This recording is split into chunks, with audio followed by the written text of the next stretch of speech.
Something inside you has stopped agreeing to less. It may not have made a sound during the day. You may have answered messages, finished what needed finishing, smiled when someone spoke to you, carried on with the familiar rhythm of your life. From the outside, very little may seem different. Still, something has changed. A private limit has been reached. Not a limit born from anger, not a decision made to punish anyone, not a dramatic promise that you will never care again. It is quieter than that. It is the clear inner knowing that you cannot keep abandoning your own peace just to feel temporarily chosen. Tonight, that knowing does not need to become a speech. You do not need to explain it to anyone. You do not need to prove that you have changed. You do not need to announce a new version of yourself. You can rest here and let the truth become steady inside you.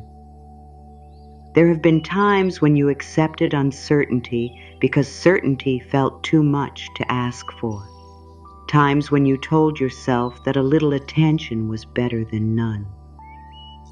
Times when you softened your needs before anyone had even said they were too much. You tried to be easy to keep, easy to understand, easy to forgive, easy to return to, easy to place second. You may have called it patience. Sometimes it was patience. Sometimes it was hope. Sometimes it was compassion. And sometimes, without realizing it, it became a habit of asking your own heart to survive on less than it needed. That does not make you foolish. It means you wanted something to work. It means you saw what was possible and stayed near that possibility longer than the reality deserved. It means you cared. It means you hoped. There is no shame in that. The important thing tonight is not how long you stayed in an old pattern. The important thing is that you can hear yourself more clearly now. There is a point when waiting stops feeling peaceful and begins to feel like self-neglect. There is a point when understanding everyone else becomes a way of never asking whether you are being understood. There is a point when giving another chance becomes giving away another piece of your quiet. You may know that point well. You may have felt it in the hours after sending a message and wondering why you had to work so hard for a simple response. You may have felt it while rereading a conversation, searching for warmth that was not clearly there. You may have felt it when you began preparing yourself for disappointment before anything had even happened. You may have felt it when your needs became sentences you rehearsed carefully because you were afraid that speaking plainly would make someone pull away. You may have felt it when you said, "It's fine," while knowing it was not fine. When you said, "I understand," while no one seemed interested in understanding you. When you gave more time because asking for clarity felt frightening. When you accepted mixed effort and tried to translate it into hidden affection. When you kept lowering the importance of what mattered to you. You did not wake up one morning and decide to treat yourself this way. These patterns usually enter quietly. You learn that being accommodating earns approval. You learn that being useful keeps you included. You learn that being undemanding makes you easier to stay with. You learn that speaking less about your needs reduces conflict. You learn that if you can understand everyone perfectly, they might finally understand you. Then one day, you find yourself tired. Not only tired from one person, not only tired from one disappointment, tired from the position you have been holding, always leaning toward, always checking, always interpreting, always making room, always being careful not to ask for too much. That position exhausts the heart because it requires constant attention. You cannot fully rest while your mind is measuring another person's interest. You cannot fully settle while you are studying silence for meaning. You cannot feel secure while every small change in another person's behavior becomes information you believe you must decode. A delayed answer should not decide whether you feel valuable. A change in someone's mood should not become a verdict on you. Another person's confusion does not need to become your emergency. Their distance does not define your attractiveness. Their indecision does not measure your importance. Their limitations do not describe your future. You can care deeply and still refuse to live in constant uncertainty. You can be compassionate and still have preferences. You can understand someone's history without volunteering to suffer because of it. You can wish another person well without continuing to negotiate against yourself. Can have a soft heart without making your life dependent on someone else's inconsistent attention. This is where something begins to settle differently inside you. Not because you are becoming cold. You are becoming clear. There is a great difference. Coldness says, I will never need anyone. Clarity says, I will not betray myself to keep someone. Coldness closes. Clarity chooses. Coldness tries not to care. Clarity cares without disappearing. You do not need emotional hardness to have self-respect. You do not need suspicion to have discernment. You do not need bitterness to have boundaries. You do not need revenge to move forward. You only need to become less willing to make yourself smaller for an uncertain place in someone else's life. Think of how often you may have reached first. There is nothing wrong with reaching first. Healthy connection is not a game of who sends the first message. The question is, what happens over time? Does the effort move both ways? Does care have room to breathe without being constantly requested? Do you feel free to be yourself? Or are you always editing yourself in anticipation of someone's reaction? Can you express a need without fearing that affection will disappear? Can you ask a direct question without feeling that you have ruined everything? Can you relax? That last question matters. Can you relax around the connection you are trying so hard to preserve? Not every uncertain moment is a warning. People have busy days. People become distracted. People process emotions differently. People need space. No healthy bond requires perfection. Still, there is a difference between ordinary human inconsistency and a pattern that leaves you chronically unsettled. Your body often knows the difference before your reasoning admits it.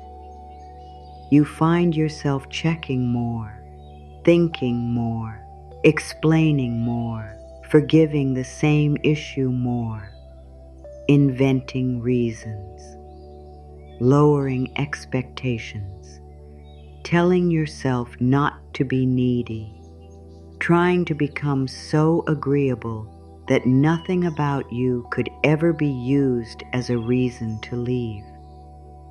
This is exhausting because it places the entire burden of connection on your ability to manage yourself perfectly.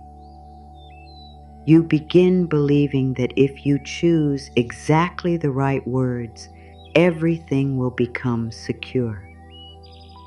If you wait exactly the right number of hours, if you are affectionate without being too affectionate, independent without seeming distant, interested without seeming eager, honest without being uncomfortable, understanding without requesting change, present without having needs. Soon, you are no longer participating naturally. You are monitoring yourself, and the heart cannot rest while it is constantly auditioning. You were never meant to earn basic care through flawless behavior. Healthy closeness does not require you to become a puzzle expert. It does not ask you to survive on hints. It does not need you to erase reasonable needs so another person never feels inconvenienced. It does not ask you to become smaller than your actual life. This does not mean every connection must offer everything you want. It means you are permitted to pay attention to what a connection consistently offers. Reality deserves your attention. Not only potential, not only beautiful words, not only what happened once, not only the version you keep hoping will return. What is happening now? How do you feel most of the time? What is being demonstrated consistently? These are caring questions. They are not cynical questions. You do not become negative by acknowledging what is present. You become available for better choices. There may have been a time when you believed holding on proved devotion. You thought staying longer showed the depth of your heart. You thought asking for less made you mature. You thought patience meant tolerating ambiguity without limit. You thought understanding someone's pain meant ignoring the effect of their behavior on you. You thought unconditional care meant having no conditions for how you participated. These ideas can sound noble until they leave you empty. Care does not require self-erasure. Compassion does not demand continued access. Forgiveness does not create an obligation to return. Understanding does not mean agreeing. Patience does not mean waiting forever. Hope does not have to become a lifestyle. You are permitted to see what is true without turning anyone into a villain. That matters. You do not need a villain in order to make a different choice. Someone can be a decent human being and still be unable to meet you where you are. Someone can care for you and still lack the capacity for the kind of closeness you need. Someone can have beautiful qualities and still be wrong for your nervous system, your values, your future, or your daily peace. Someone's limitations can be real without making them evil. Your needs can be real without making you demanding. Both truths can exist. This is maturity. Not forcing every story into good person and bad person. Not using pain as proof that someone intended harm. Not using affection as proof that you must remain. You can bless what was meaningful and still admit what was insufficient. You can be grateful for what you learned and still stop volunteering for the same lesson. You can remember beautiful moments without using those moments to excuse a painful pattern. You can let the whole truth be whole. This is where your inner limit becomes useful. It does not shout. It does not threaten. It does not say, "I will make them see what they lost." It says, "I can see what this costs me." That sentence changes a great deal. When you see the cost, you stop pretending that emotional exhaustion is free. You stop calling constant anxiety chemistry. You stop confusing longing with compatibility. You stop treating inconsistency as mystery. You stop assuming that more effort from you will automatically create more capacity in another person. You stop using your tenderness as a reason to stay where tenderness is not handled with care. You begin to understand that your calm is information. Your ease is information. Your ability to be yourself is information. The freedom to speak honestly is information. Mutual effort is information. Consistency is information. Respect is information. A relationship can have excitement and still lack stability. It can have attraction and still lack compatibility. It can have history and still lack a healthy future. It can contain real feeling and still require a boundary. These things are not contradictions. They are part of being human. Tonight, you do not need to decide the entire future. You do not need to solve every relationship. You do not need to end anything in your mind before sleep.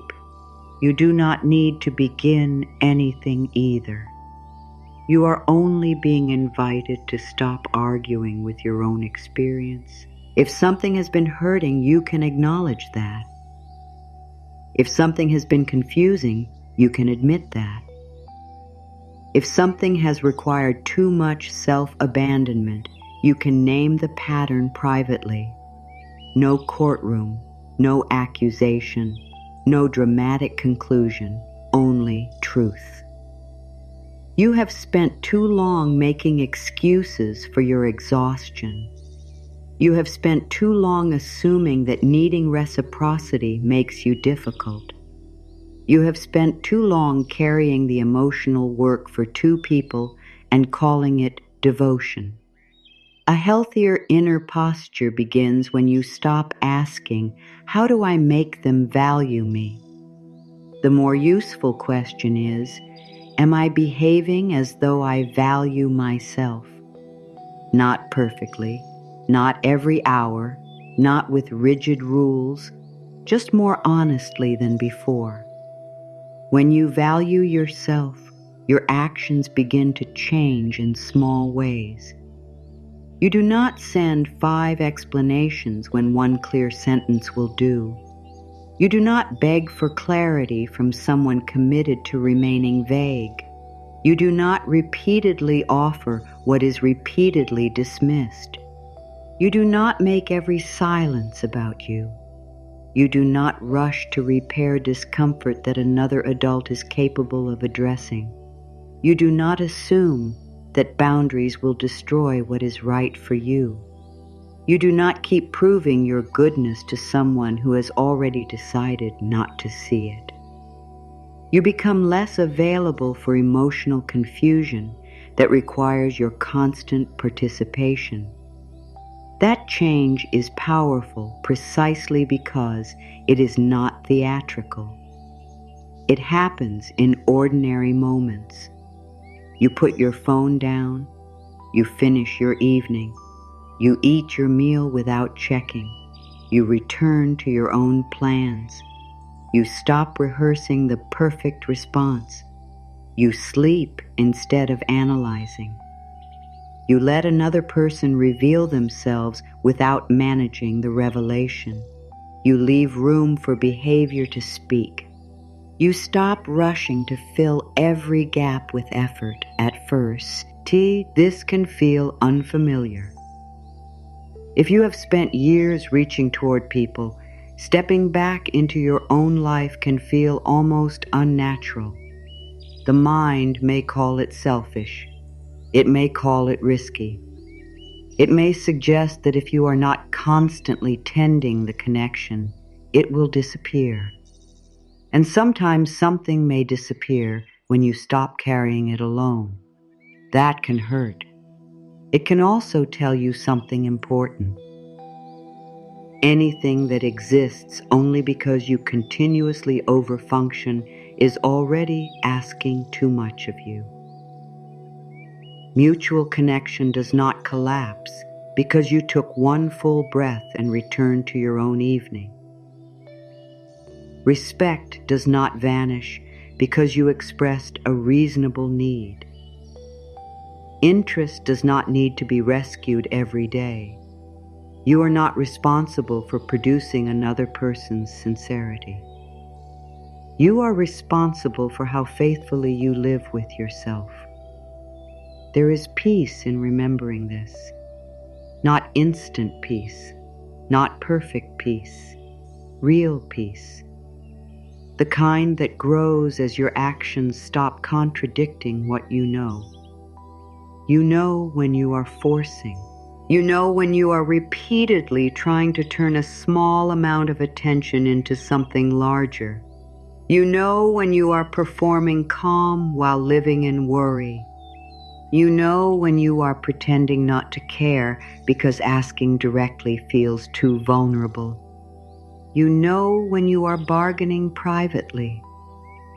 If I give this more time, if I become more patient, if I ask for less, if I stop bringing that up, if I become easier, if I become prettier, if I become more successful, if I become more spiritual, if I become less emotional, if I become more impressive, then maybe I will feel secure. Listen carefully to the burden inside those thoughts. They all place your security in a future version of yourself. They suggest that the present you must improve before care can become dependable. That belief can keep a person running for years. There will always be another quality to perfect, another mistake to regret, another comparison to lose, another reason to postpone feeling sufficient. This is why self-respect cannot depend on becoming flawless. It must begin while you are still human, while you still have insecurities, while you still sometimes miss someone who was not right for you, while you still occasionally check for a message. while part of you still wants reassurance, while you are learning, while you are changing. You do not have to become completely healed before you begin treating yourself with dignity. You practice dignity during the healing. You practice it when you want to reach out from fear and choose to wait until you are clear. You practice it when you want to over-explain and instead speak plainly. You practice it when you feel the old urge to earn affection and remember that connection cannot be manufactured by self-sacrifice. You practice it when you stop interpreting every disappointment as evidence that something is wrong with you. This last part is important. When someone does not choose us in the way we hoped, the mind can make the experience personal very quickly. It asks what we lacked, what someone else had, what we should have done, what could have made us more desirable. This is understandable. The mind wants reasons. Reasons create the feeling of control. If you can blame yourself, you can imagine that a different version of you might have prevented the pain. Self-blame can feel strangely safer than uncertainty, because uncertainty says you cannot control every outcome. Self-blame says, if you improve more, next time you can. Yet human connection is not that mechanical. You can be sincere and still be mismatched. You can be attractive and still not be someone's choice. You can be caring and still meet a person who cannot return care in the same way. You can communicate well and still encounter someone unwilling to communicate. You can bring your best self and still discover that the connection cannot become what you hoped. None of these experiences reduce your human value. They only reveal limits, differences, timing, capacity, preference, and reality. This is one reason pursuit can become so painful. The more frightened you are of losing an outcome, the more you may begin acting as if the outcome is responsible for confirming who you are. Then every response carries too much meaning. Every delay feels larger. Every uncertain moment becomes a judgment. You are no longer only hoping for connection. You are hoping the connection will settle a question about yourself. Am I desirable? Am I chosen? Am I important? Am I lovable? Do I matter? Those questions deserve a home deeper than another person's attention. No partner, date, friend, admirer, or former connection should be asked to carry the entire responsibility of answering them for you. People can affirm us. They can cherish us. They can reflect beautiful things back to us. That is one of the joys of relationship. Still, if your basic sense of value lives entirely in another person's hands, you will be frightened whenever their hands move. You need an inner place that remains yours. A place where you can say, I may be disappointed and I still belong to myself. I may not get the answer I hoped for, and I remain whole. I may be misunderstood, and I can still speak honestly. I may lose a connection, and I do not lose my identity. These are not slogans meant to remove grief. Grief deserves its time. Disappointment deserves honesty. Longing deserves compassion. The purpose is not to stop feeling. It is to stop using feelings as evidence that you should abandon your own needs. You can miss someone without contacting them. You can care without returning to confusion. You can feel lonely without lowering your requirements for respect. You can remember without reopening in what repeatedly hurt. You can want closeness without making yourself available for anything that resembles it. That is a quiet kind of adulthood. It asks you to tolerate the space between what you no longer accept and what has not arrived yet. That space can feel uncomfortable. For many people, this is where the old pattern returns. Not because the old connection is healthy, because familiarity is soothing when the future is unknown. The known ache can seem easier than the unknown possibility. You may feel tempted to go back to what almost worked because almost can feel less frightening than empty space. This does not mean you are weak. It means your mind recognizes familiar patterns quickly. Familiarity can create a sense of safety even when the experience itself was painful. That is why change is often less dramatic than people expect. It is not one huge declaration. It is hundreds of smaller decisions. Not sending the message written from panic. Not reopening the conversation just to escape loneliness. Not agreeing to less because tonight feels quiet. Not pretending casual treatment is acceptable when you know you want something deeper. Not punishing yourself for still caring. Not turning one lonely evening into a lifelong conclusion. You stay with yourself. You remain kind. You wait for your emotions to become clearer so your actions can come from self-respect rather than fear. There is no need to become perfect at this tonight. You are learning a different way of relating to desire.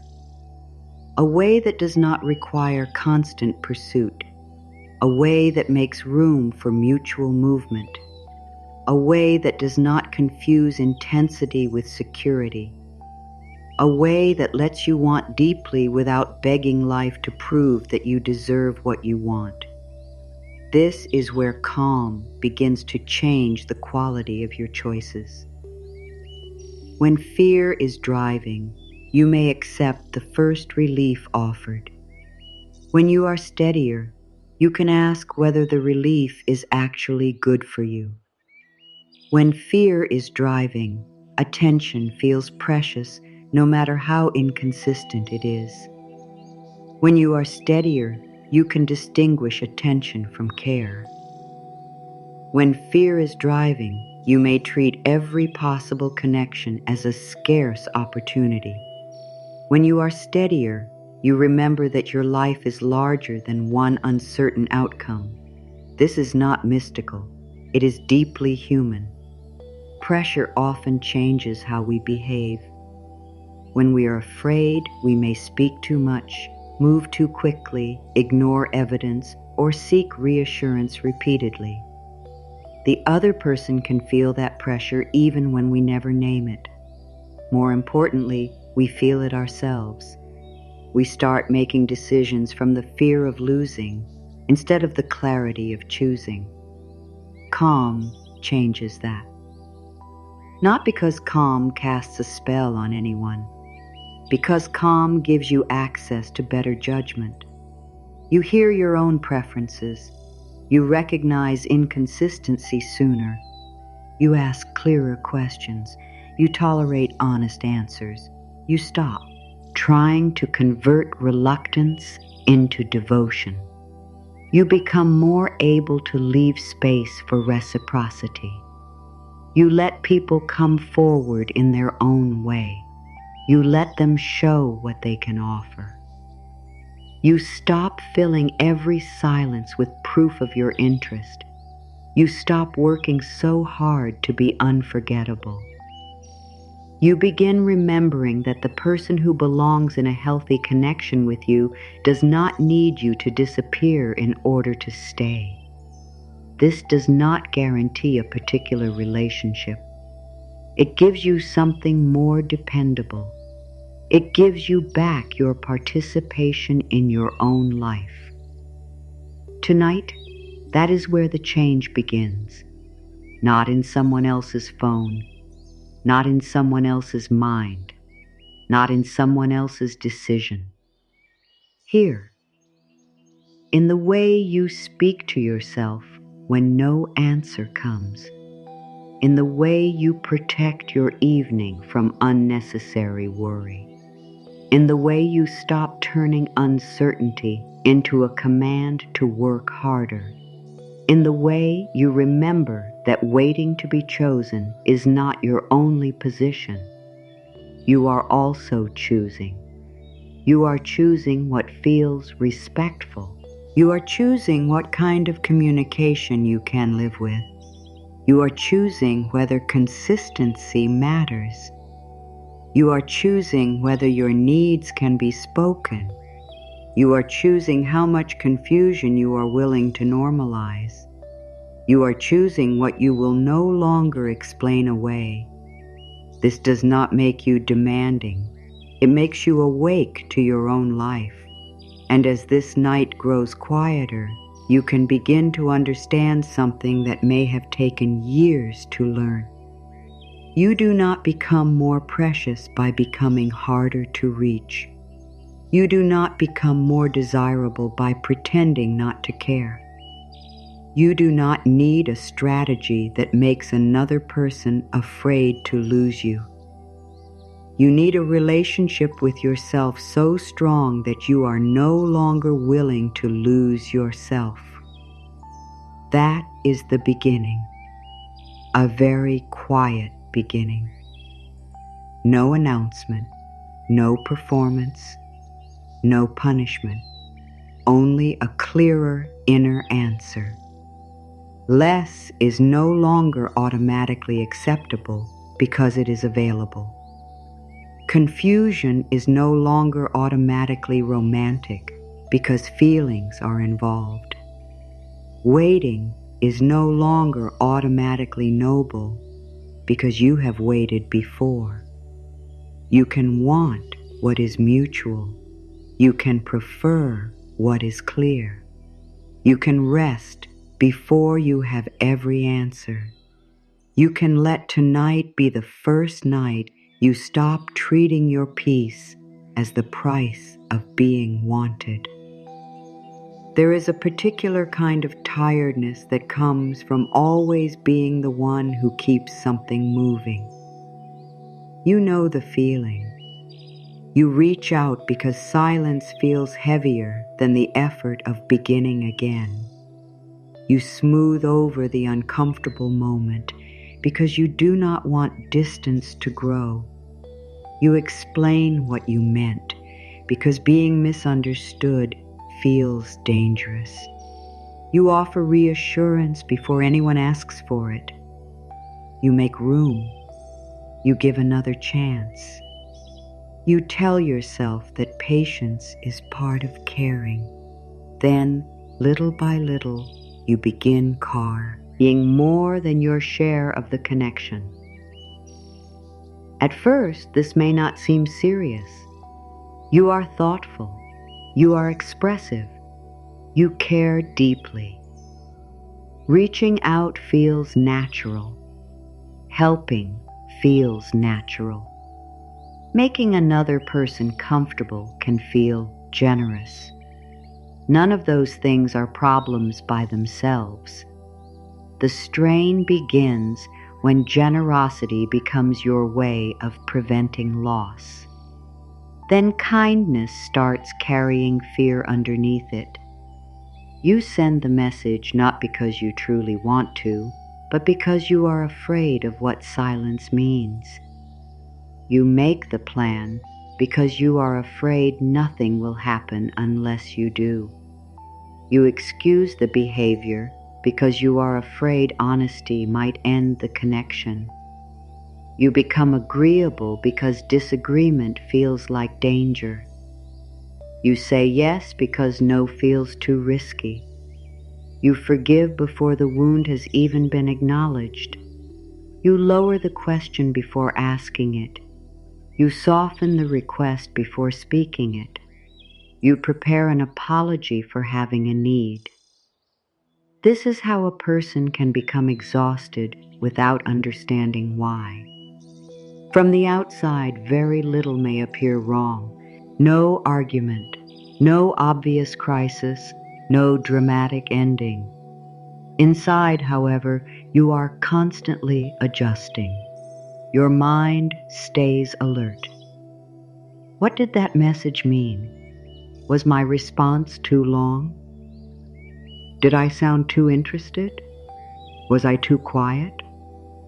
Should I reach out? Should I wait?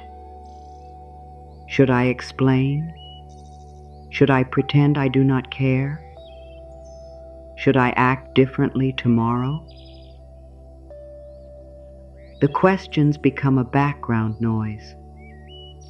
You continue living your life, but part of you is always watching the connection, tracking it, measuring it, trying to predict it.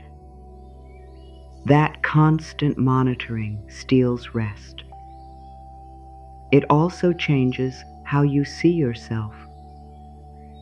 Instead of asking whether a situation works for you, you begin asking whether you are performing well to keep it. That is a painful reversal. You become the applicant. The other person becomes the judge. Their attention feels like approval. Their silence feels like a failing grade.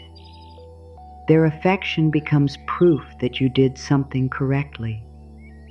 Their distance becomes evidence that you made a mistake. Then every interaction carries more weight than it should. A short reply can ruin an evening. A warm message can rescue the whole day. A canceled plan can feel like a rejection of your entire self. A compliment can make you forget weeks of inconsistency. A small gesture can convince you to remain in a pattern that continues hurting. You become responsive to every shift because the connection has become tied to your sense of security. This is not because you are weak. It is because the nervous system pays close attention to uncertainty. When something important feels unpredictable, the mind often becomes more watchful. It searches for signs. It tries to anticipate change. It wants to reduce surprise. This can happen in friendships. It can happen in dating. It can happen in long relationships. It can happen in families. It can happen anywhere. You have learned that closeness may disappear without warning. The more uncertain the connection feels, the more effort you may be tempted to give. That seems logical at first. If something is slipping away, reach harder, If someone is distant, become warmer. If someone seems unsure, prove your value. If they pull back, close the gap. The problem is that this can turn relationship into pursuit. And pursuit changes your inner position. You are no longer asking, is this mutual? You are asking, what can I do to make this work? That question places nearly all responsibility on you. It assumes that effort can solve a lack of readiness. That understanding can create consistency. That devotion can produce compatibility. That patience can make someone communicate. Sometimes effort helps. Healthy relationships require effort. Conversations matter. Repair matters. Compromise matters. There are seasons when one person carries more because the other is facing illness, grief, pressure, or difficulty. Real connection is not mathematically equal every day. Still, there is a difference between temporary imbalance and a pattern where one person is always trying to generate the bond. You can feel the difference over time. One leaves you tired but still secure. The other leaves you constantly questioning whether you matter. One says, "We are going through something." The other says, "I am trying to convince this person to meet me here." That distinction can save years of heartache. You are not meant to become the entire engine of connection. You are not meant to supply interest for two people. You are not meant to turn someone's uncertainty into your personal project. You do not need to study their every mood and adjust yourself accordingly. If you are always adapting to prevent departure, you are no longer fully present. You are managing risk. And when fear manages the relationship, sincerity becomes difficult. You may say what keeps the peace rather than what is true. You may accept what keeps the bond rather than what suits you. You may call yourself flexible when you are actually frightened. You may become so skilled at reading another person that you stop reading yourself. What do you want? What feels good to you? What makes you uneasy? What kind of consistency helps you relax? What do you no longer want to normalize? Those questions can disappear when most of your attention is pointed outward. You become an expert in another person's needs, their moods, their schedule, their history, their fears, their triggers, their reasons, their hesitation. Meanwhile, your own experience gets whatever attention is left. This is where over-explaining often begins. You say more because you are trying to control how you are perceived. You provide context for every feeling. You defend every request. You explain why you need what you need. You add a softer sentence after the honest sentence, then another sentence so no one feels pressured, then another to make sure you sound understanding. You may reread the message before sending it and remove anything that sounds too direct. You may rewrite truth until it becomes harmless. You may be so focused on not making another person uncomfortable that you leave yourself invisible. There is a cost to that. The more you edit yourself for acceptance, the harder it becomes to know whether you are accepted as you actually are. If someone only sees the version of you that never needs much, never objects, never asks, never disagrees, then what exactly is being accepted? The performance? The convenience? The low-maintenance version? Your real self deserves participation too. The self who wants answers, the self who prefers reliability, the self who sometimes needs reassurance, the self who has boundaries, the self who does not always agree, the self who can say, "This does not work for me." The self who does not want to spend years interpreting mixed signals. You do not have to hide that person to be lovable. You do not have to become endlessly flexible to deserve closeness. Connection that requires constant self-editing will eventually feel lonely, even when someone is beside you. Because loneliness is not only the absence of company, it is also the absence of being known. If you are always managing how much of yourself is safe to show, you can feel alone inside a relationship. You may be given affection and still feel unseen. You may spend time together and still feel uncertain. You may hear comforting words and still know that something important is missing. That missing thing is often not intensity, it is safety. Emotional safety is not constant agreement. It is not never being disappointed. It is not someone always saying exactly what you want to hear. It is the ability to be honest without feeling that honesty will automatically cost you the bond. It is knowing disagreement can be survived. It is knowing your humanity is not an inconvenience. It is knowing you do not need perfect behavior to remain respected. When that kind of safety is absent, people often compensate with effort.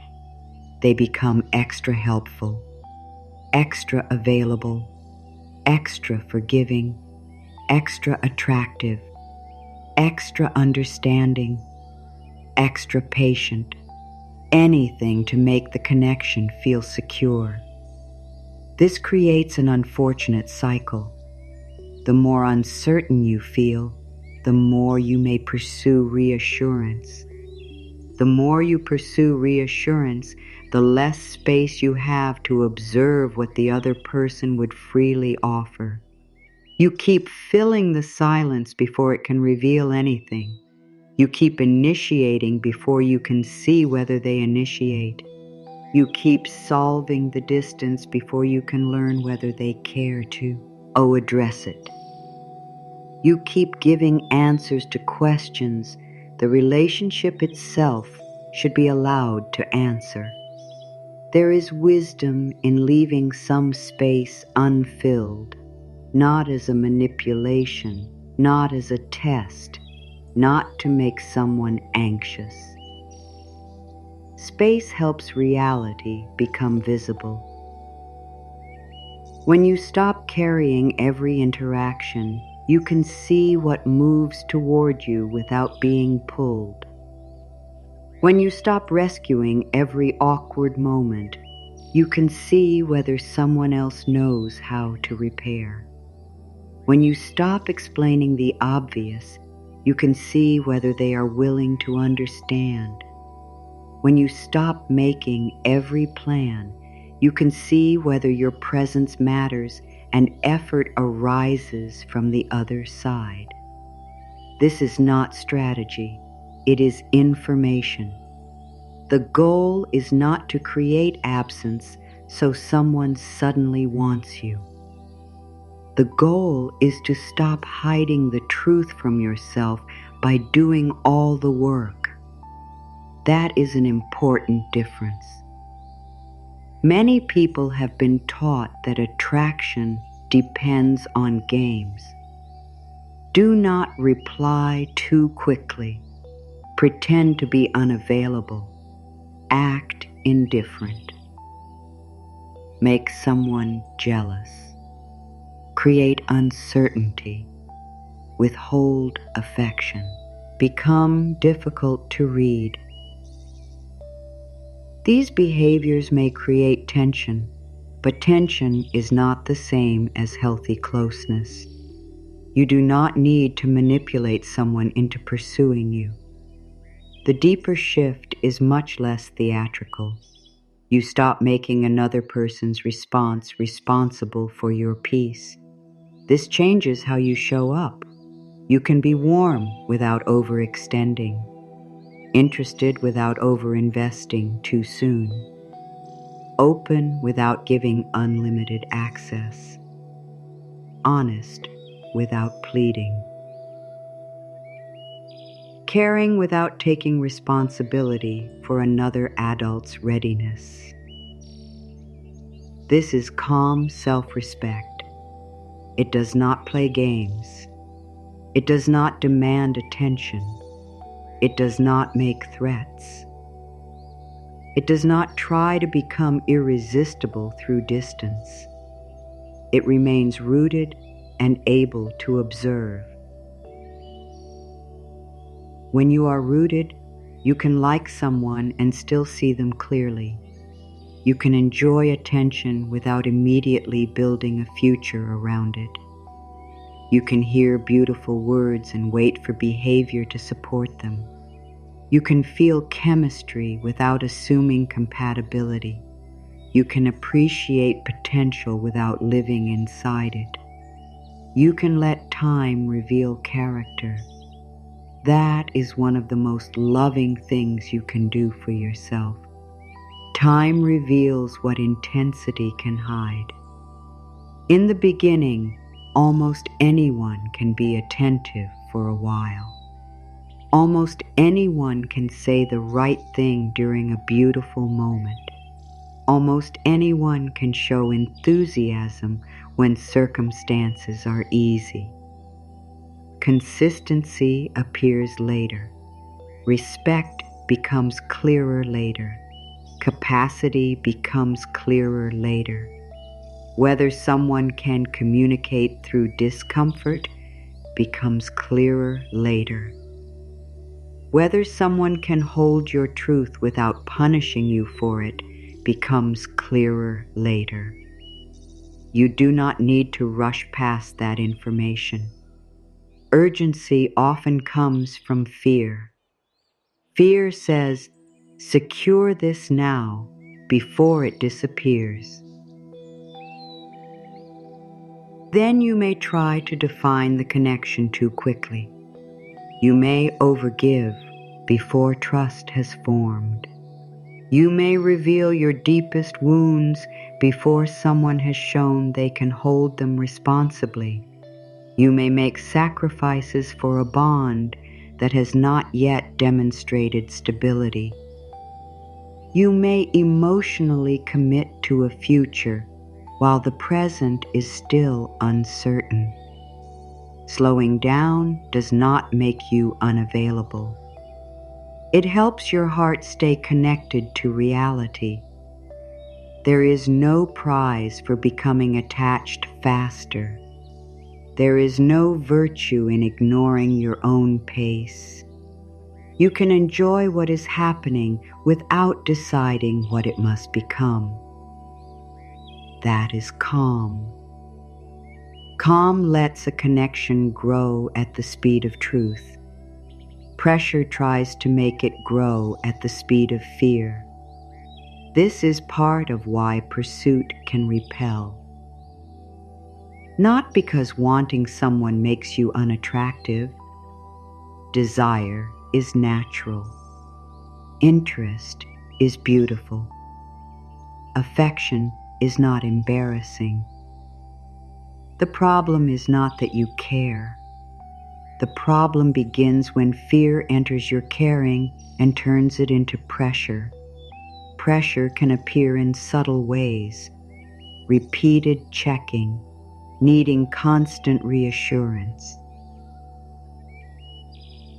reading ordinary distance as rejection, trying to define the future before sufficient shared experience exists, offering more than you truly want to give because you hope generosity will secure the bond, changing your preferences to prevent disagreement, demanding certainty from someone who has not had the time to know. These actions often communicate something deeper than the words themselves. They can communicate, "I do not trust that I will be okay if this does not work." That feeling is painful for you first, because now your peace depends on an outcome you cannot control. Another person may also feel the weight of that pressure. They may sense that every reply matters too much, that every shift will be analyzed, that every moment of space must be explained, that the relationship has become responsible for stabilizing emotions it cannot fully control. Even a caring person can feel overwhelmed by that. This does not mean you should become detached or pretend not to need anyone. It means you learn to share responsibility appropriately. You can ask for reassurance without making reassurance endless. You can express what matters without forcing an answer. You can say you miss someone without turning longing into accusation. You can request clarity and still accept that the answer may not be the one you hoped for. You can care and remain free to hear the truth. That freedom is powerful, because once you are willing to hear the truth, you no longer need to chase a fantasy. You can respond to what actually exists. If someone is interested, you can meet them there. If someone is uncertain, you can decide whether uncertainty works for you. If someone is unavailable, you do not have to become more convincing. If someone communicates poorly, you can decide how much of that you are willing to live with. If someone wants something different, you can grieve without bargaining against reality. This is how calm begins to create attraction in the healthiest sense. Not by controlling who comes closer, by changing what you participate in. When you stop running after what remains unavailable, your life has more room for what can meet you. When you stop spending your attention on endless interpretation, you become more present. When you stop negotiating your needs away, the people around you get clearer information about how to relate to you. Your behavior teaches people what you will cooperate with, not through punishment, through consistency. If you say disrespect matters, but stay each time it happens without any boundary, the relationship gets mixed information. If you say communication matters, but repeatedly accept disappearing without conversation, your words and actions are telling different stories. If you say reciprocity matters while continuing to carry everything, the imbalance has no reason to change. This does not mean other people mistreat you because you caused it. Their behavior belongs to them always. You are never responsible for another person choosing cruelty, manipulation, dishonesty, or harm. Your responsibility is different. It is to decide what access those behaviors continue to have to you. That is where your power lives, not in controlling another person, in choosing your participation. This is why boundaries are so important. A boundary is not a method for forcing someone to change. It is information about what you will do when something does not work for you. That distinction makes boundaries calmer. Instead of saying, "You must become different so I can feel secure," you begin saying, "I will choose what supports my well-being." One tries to control another person. The other guides your own behavior. You may still feel sad. You may still wish things were different. You may still hope someone grows. You may still care. Boundaries do not erase tenderness. They prevent tenderness from becoming permission for ongoing harm. This is especially important if you have learned to confuse empathy with endless access. You may understand why someone behaves as they do. You may know their childhood, their fears, their previous heartbreaks, their struggles, their stress, their insecurity. Understanding can help you respond with compassion. It does not make harmful behavior healthy. A reason is not always an excuse. Two things can be true at once. They can be struggling, and you can need distance. They can be hurting, and you can refuse to be hurt repeatedly. They can have good intentions, and their behavior can still be unacceptable for you. They can care. And care may still be insufficient without respect, honesty, and responsibility. Holding two truths at once can feel difficult if you were taught that protecting yourself makes you unkind. It does not. Your compassion does not need to come at your expense. Calm self-respect says, "I can care about what happened to you without agreeing to what is happening to me."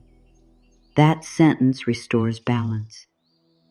It puts your experience back in the room. For too long, you may have believed that being understanding meant becoming endlessly available. You may have thought strong people could endure more. You may have believed spiritual growth meant rising above every hurt and never asking anyone to change. You may have assumed forgiveness meant returning to the same arrangement. None of that is required. Growth can look like leaving sooner. Growth can look like speaking clearly. Growth can look like saying no without hatred. Growth can look like declining an invitation that always leaves you depleted. Growth can look like not answering immediately because you need time to think. Growth can look like ending the habit of explaining your boundary until someone approves of it. You do not need permission for every boundary to be valid. You do need honesty. You need to know whether the boundary is truly about caring for yourself or secretly designed to control another person's response. That is worth examining. If you say, "I will not contact them for 3 days, so they panic and come back," that is not inner steadiness. That is still pursuit wearing a different outfit. Your attention remains fixed on their reaction. If you say, "I need some space because this pattern is disrupting my peace, and I want to think clearly," that is different. The center has shifted back to you. This shift is subtle, but it changes everything. You stop asking, "What action will make them want me?" You ask, "What action helps me remain aligned with what I know?" You stop measuring success by whether someone moves closer. You measure success by whether you stayed honest. You stop calling every return a victory. You ask what actually changed. You stop calling every ending a failure. You ask what the ending protected. This is how self-respect becomes practical. Not in grand statements, in decisions, in timing. In the message you do not send from panic. In the conversation you no longer postpone. In the invitation you decline because you know the arrangement leaves you hurting. In the afternoon you spend living instead of checking. In the way you stop telling yourself that someone else's confusion must become your confusion. Pressure says, do something now. Calm asks, what is true? Pressure says, do not lose them. Calm asks, am I losing myself? Pressure says, convince them. Calm says, let them reveal their capacity. Pressure says, take whatever is offered. Calm says, choose what you can live with. This is not a trick for getting more attention. It is a way of becoming less dependent on attention that costs too much. That distinction protects your heart because if you use self-respect as a strategy to make someone return, you have not truly left pursuit behind. You are still watching the door, still waiting for the reaction, still measuring your success through another person's behavior. The deeper change happens when you begin valuing your own peace, even if no one applauds it, even if someone misunderstands, even if a connection changes, even if the result is not what you hoped. Then your choices become cleaner. You can say what you mean. You can listen to what is said. You can watch what is done. You can let the information stand. You do not need to force a meaning that makes you feel safer. You do not need to turn inconsistency into hidden depth. You do not need to turn distance into a challenge you must win. You do not need to turn another person's hesitation into a test of your value. There is dignity in accepting that not every door must become your door. Some experiences are real and still temporary. Some connections are meaningful and still incomplete. Some people awaken something in you and still are not meant to carry it forward with you. The ending does not erase the meaning. The meaning does not require continuation. You can honor what something was without demanding that it become more. That kind of acceptance can feel like grief at first, because the mind prefers possibility. Possibility gives you something to keep working on. Reality asks you to stop. Reality may say, this is all they can offer. Reality may say, this relationship is not becoming clearer. Reality may say, you are the one holding this together. Reality may say, your body has been tense for months. Reality may say, you keep hoping the beginning will return. Reality may say, you already know. Those truths can sting.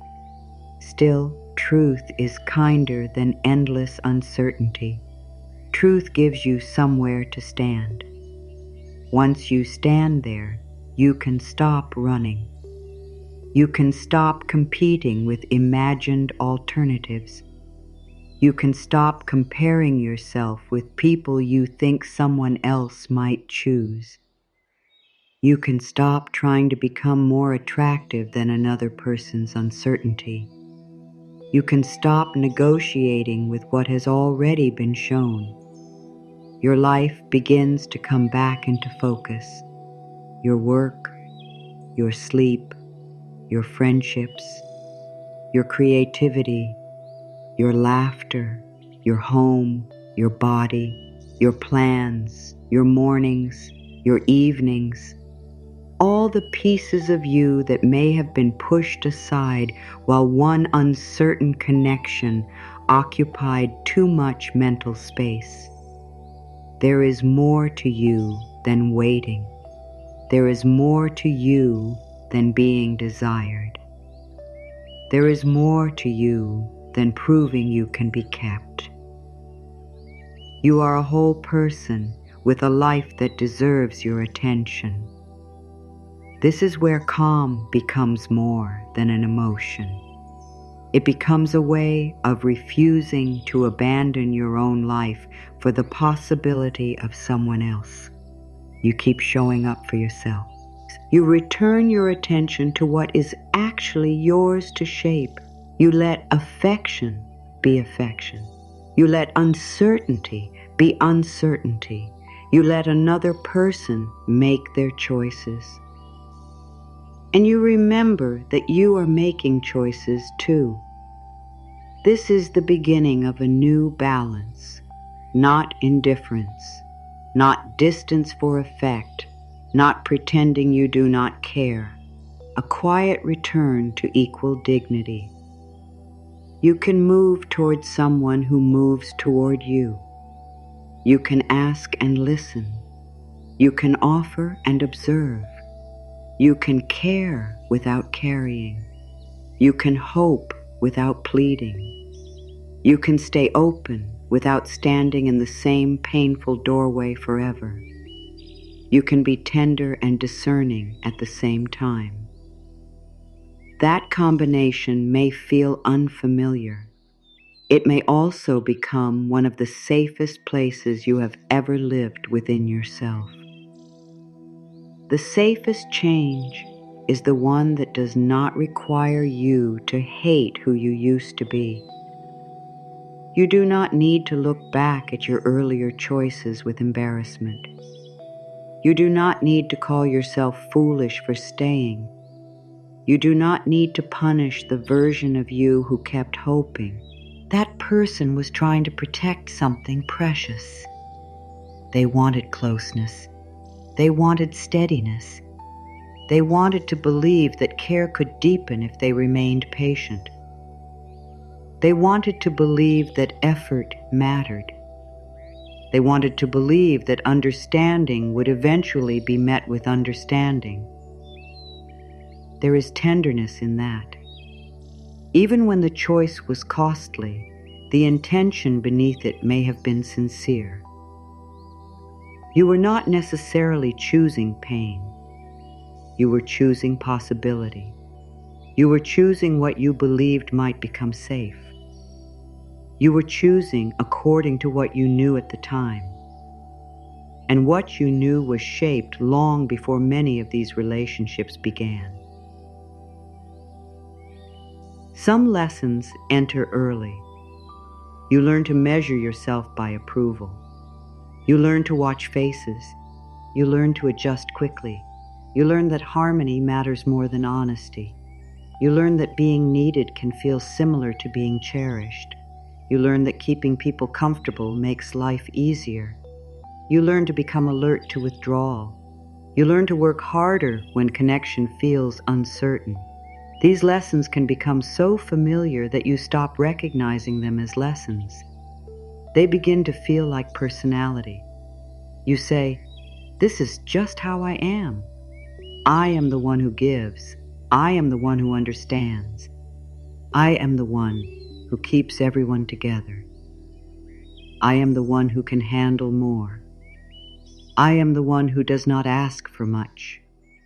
I am the one who forgives quickly." There is nothing wrong with being caring. There is nothing wrong with being generous. The difficulty comes when your goodness becomes the reason you accept what drains you. Then an old belief may quietly appear. if I am valuable, they will stay. If they leave, something must be wrong with me. If they hesitate, I must become more desirable. If they are distant, I must have done something. I am misunderstood. I must explain myself better. If they do not choose me, maybe I was not special. This belief is painful because it turns every relationship into a test. You can never fully relax while being tested. You are always preparing, improving, correcting, comparing, trying to become the version of yourself that no one would ever leave. Such a version does not exist. Even the kindest person can be left. Even the most beautiful person can be rejected. Even the most thoughtful person can be misunderstood. Even deeply compatible people sometimes discover that their lives must move in different directions.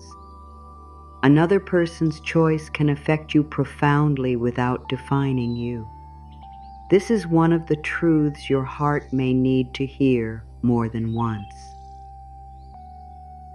Rejection hurts because connection matters. It does not hurt because rejection is an accurate measurement of your human value. Loss hurts because attachment was real. It does not prove that you failed. Someone's inability to meet you does not reduce what you bring. Someone's preference does not become a universal verdict. Someone's silence does not become your identity. Someone changing their mind does not rewrite who you were before they arrived. There may be an old sentence inside you that tries to argue. It may say that if you had been easier, prettier, calmer, younger, more exciting, less emotional, more successful, more mysterious, more patient, then everything would have worked. That sentence has probably been repeated many times. Tonight, you do not need to fight it. You can recognize it as an old lesson. Learn it, repeat it, strengthened through fear, but still learned, not born with you. A child does not arrive believing affection must be earned through perfect behavior. A child learns that idea from experience, from approval that feels conditional, from affection that seems unpredictable, from being praised for convenience, from being ignored when feelings become difficult, from environments where being agreeable seems safer than being honest. Not every person had these experiences. Not every pattern comes from childhood. Human beings can learn fear at any age. A painful relationship can teach vigilance. A betrayal can teach overchecking. An abrupt ending can teach someone to cling harder the next time. Repeated disappointment can create the expectation of another disappointment. Whatever your history has been, the important truth remains the same. A pattern can be learned, and what has been learned can be examined. You are not condemned to repeat every strategy that once protected you. You can thank an old response for what it tried to do and still choose differently now. You can say, I understand why I became afraid. You can say, I understand why I held on. You can say, I understand why silence frightened me. You can say, I understand why I ergav. Understanding yourself changes the quality of change. Shame says, How could you have done that? Compassion says, of course you were trying to feel safe. Shame keeps you staring backward. Compassion helps you choose what happens next. You do not heal self-abandonment by abandoning the person you used to be. You heal it by finally standing beside that person. You become the voice that was missing. You say, you do not have to prove your place. You say, you are permitted to have needs. You say, you can survive someone's disappointment. You say, you can survive an unanswered message. You say, you can survive being misunderstood. You say, you can survive the ending of what was not sustaining you. You say, you do not have to bargain for basic care. Little by little, the inner argument becomes quieter. Not because every insecurity disappears, because you stop obeying every insecurity. That is an important difference. Confidence is not the absence of fear. It is the growing ability to hear fear without giving it complete authority. You may still have nights when old questions return. You may still wonder why something did not work. You may still miss people who could not meet you well. You may still remember a beautiful moment and wish the rest had matched it. These experiences do not cancel your growth. They are part of being attached and human. You do not need to erase memory to move forward. You only need to stop using memory as a reason to return to what you already understand. There is a moment in healing when the question changes. You stop asking, why wasn't I chosen? You begin asking, why did I believe another person's choice could decide how I felt about myself?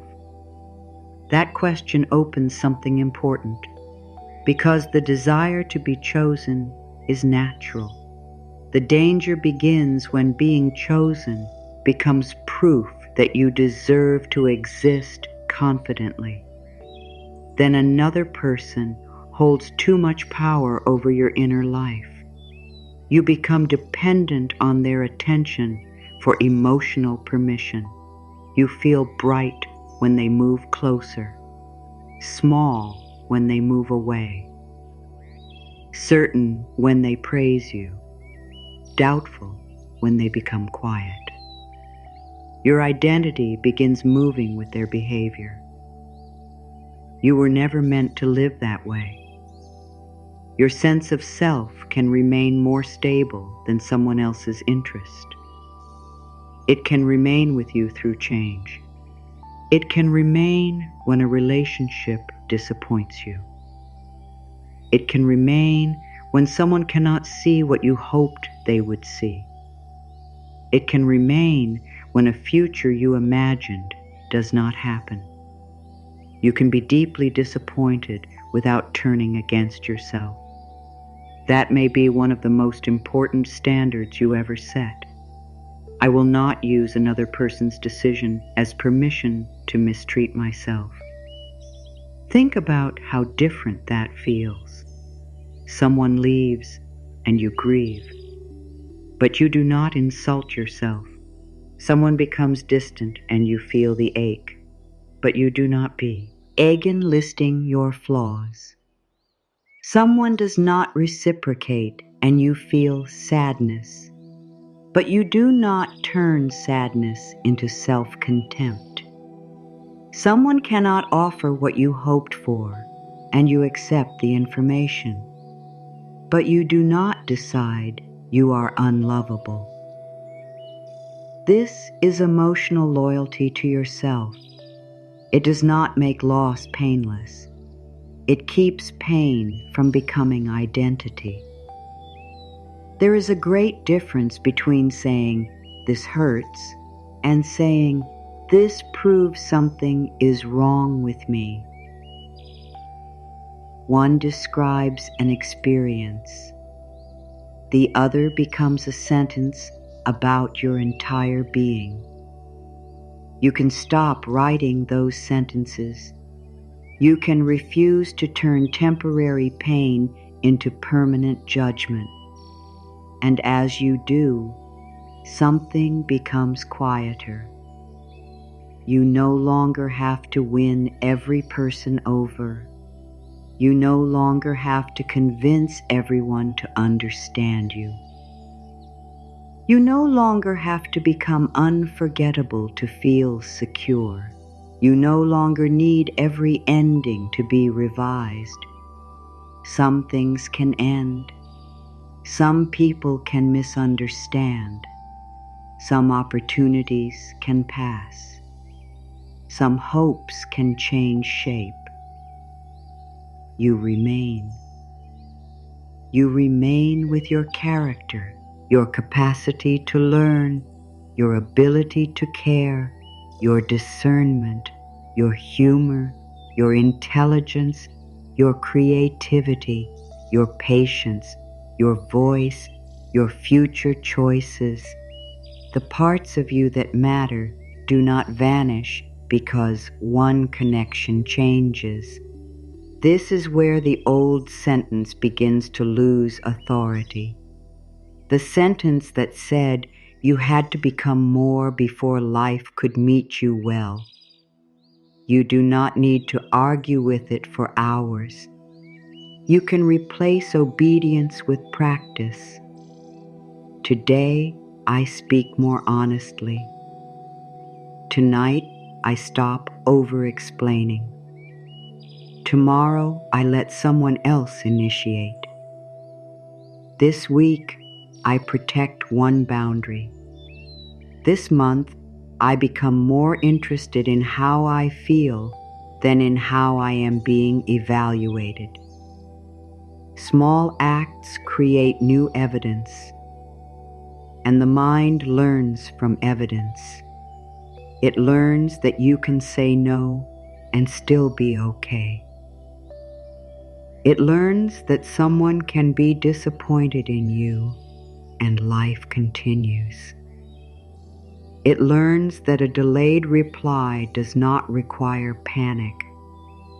It learns that solitude is survivable. It learns that clarity may sting and still be kinder than uncertainty. It learns that you can leave an unhealthy pattern without losing your capacity for closeness. It learns that your heart can remain open without remaining unprotected. Over time, a new inner expectation forms. Not the expectation that everyone will treat you perfectly. The expectation that you will remain present with yourself, whatever happens. That expectation changes how you move. You become less desperate for immediate certainty. You become more willing to let people reveal themselves. You stop pushing an experience toward a conclusion before it is ready. You become less impressed by intensity without consistency. You become more interested in how your life feels around a connection.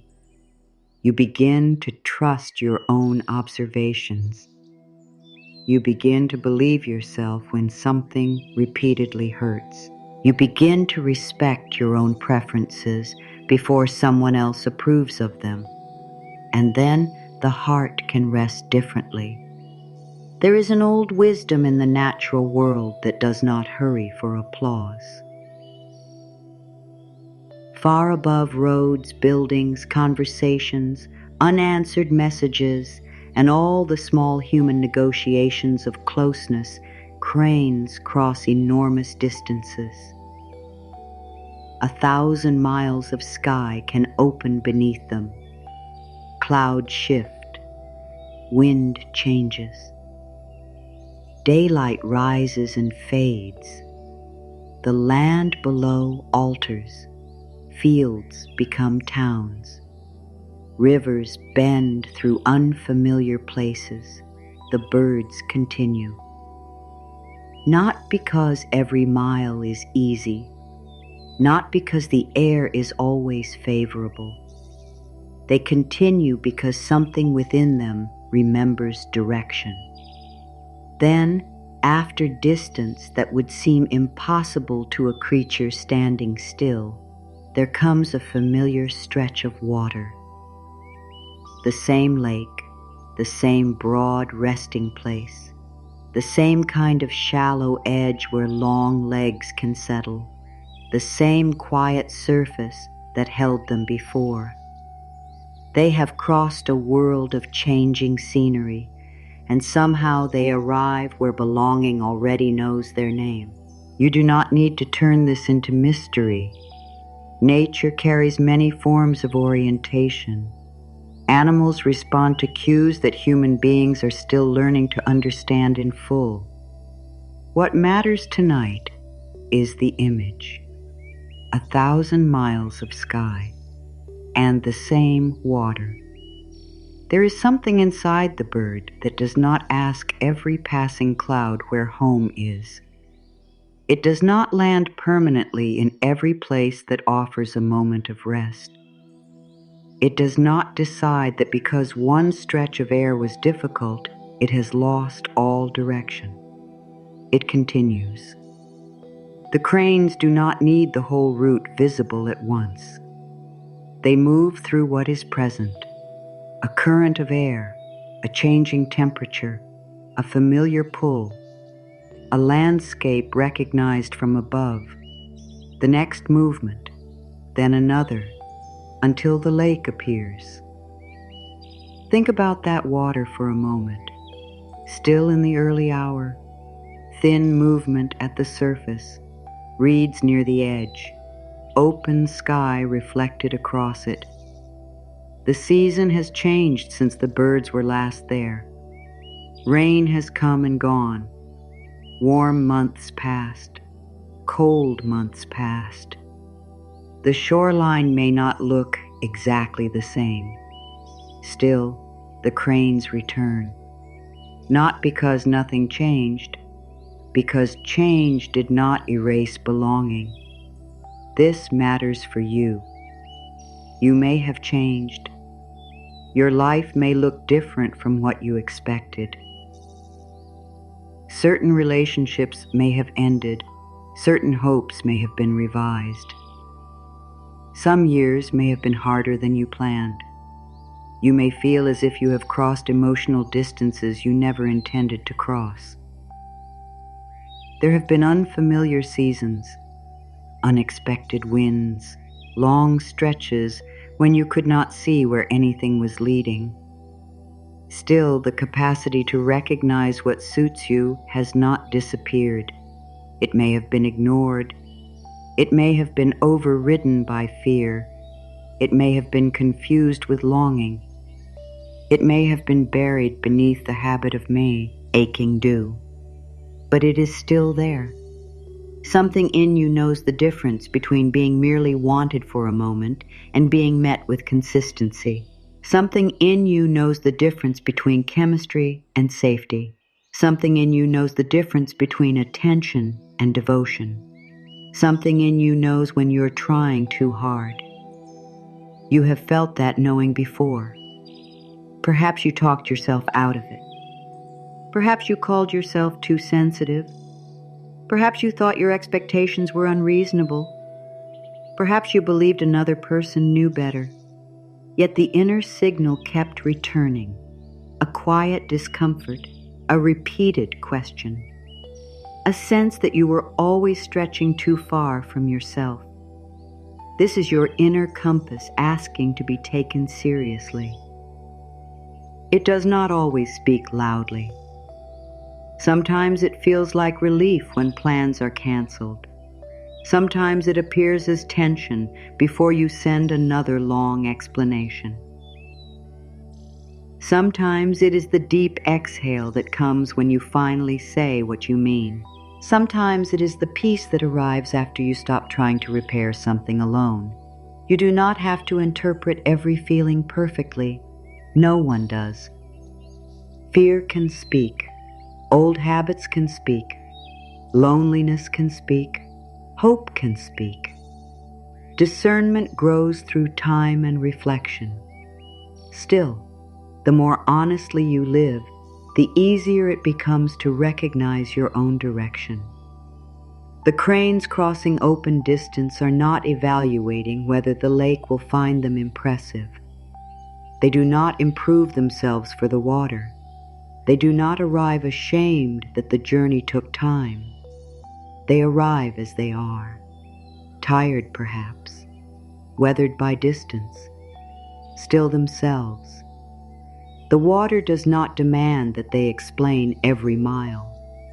It does not ask why they stopped elsewhere along the way. The lake is simply compatible with what they need. Resting place, space, water, room to return. This is the kind of image your heart can carry tonight. Not a promise that a particular person will return. Not a promise that destiny will deliver one exact outcome. Something steadier than that. The reminder that the right forms of connection do not require you to become foreign to yourself. They may require growth. They may require communication. They may ask for courage. They may challenge old habits.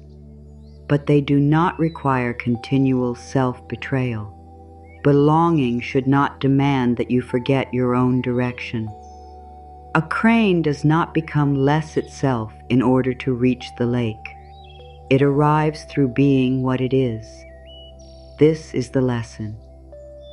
You have spent too long believing closeness must be earned by becoming someone easier to keep. You can begin trusting that healthy belonging makes room for your actual shape, your actual voice, your actual preferences, your actual pace, your actual boundaries, your actual tenderness. Not a perfected version, not a silent version, not a version trained never to inconvenience anyone. You. As you become more faithful to yourself, you may find that certain places no longer feel like places to remain. This does not mean you have failed. Migration requires movement. There are stretches of sky that are meant to be crossed, not inhabited. There are resting places that serve for a season. There are encounters that matter without becoming permanent. The cranes do not call every field their final home because they paused there. They do not mistake temporary relief for true destination. They keep their deeper orientation. You can learn this too. A person can matter without becoming your future. A season can be beautiful without lasting forever. A connection can teach you something without being the place where you remain. You do not dishonor an experience by admitting it is complete. You honor reality, and reality gives your heart back its direction. Think again of those wings moving across such distance. No audience, no applause, no demand that the sky explain itself. Movement guided by what has been carried within. This is the quality you are reclaiming.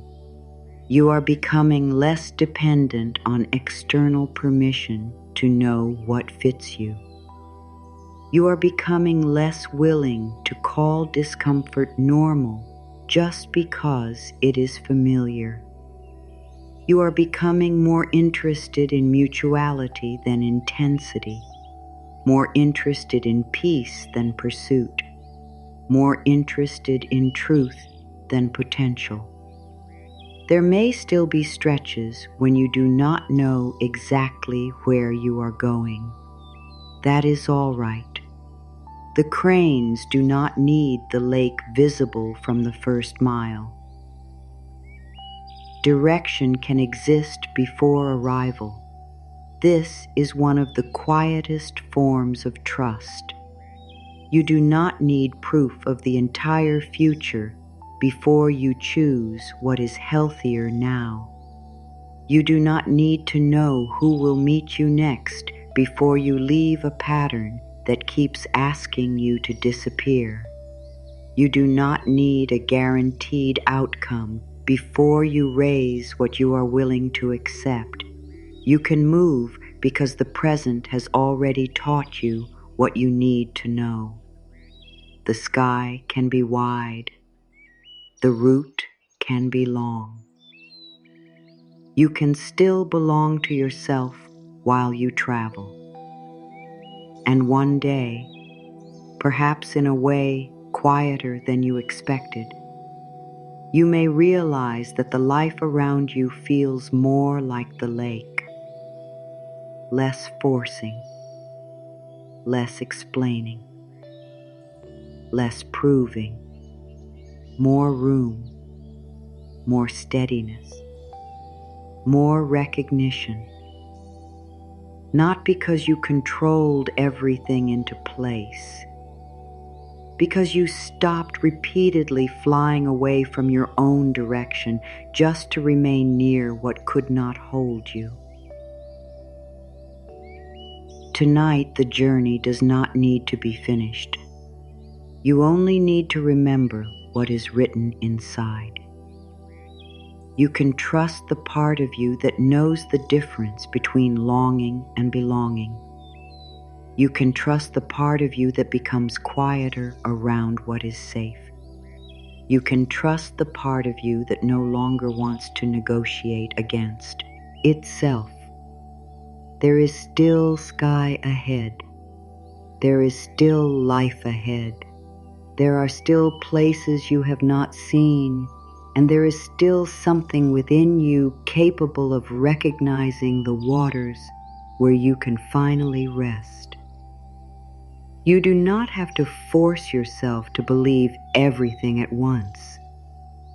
A new inner truth often enters quietly. At first, it may feel unfamiliar. You may hear a sentence that sounds beautiful and still feel a little resistance beneath it.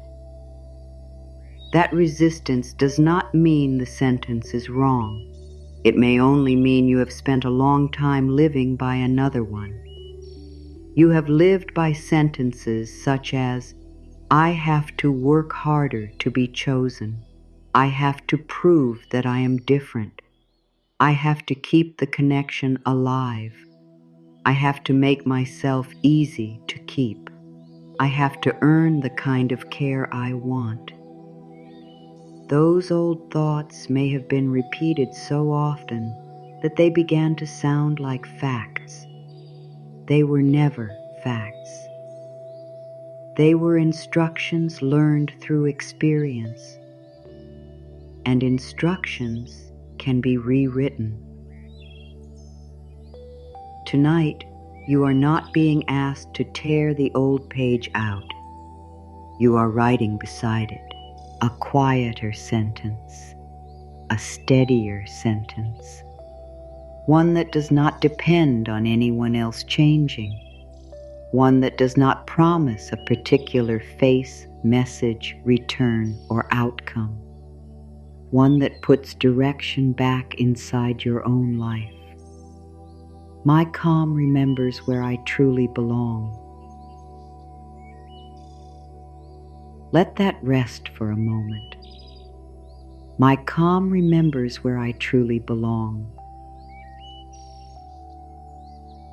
No demand, no urgency, no bargaining, only direction. You may not feel the whole truth of it yet. that is all right. You can borrow the sentence before you fully believe it.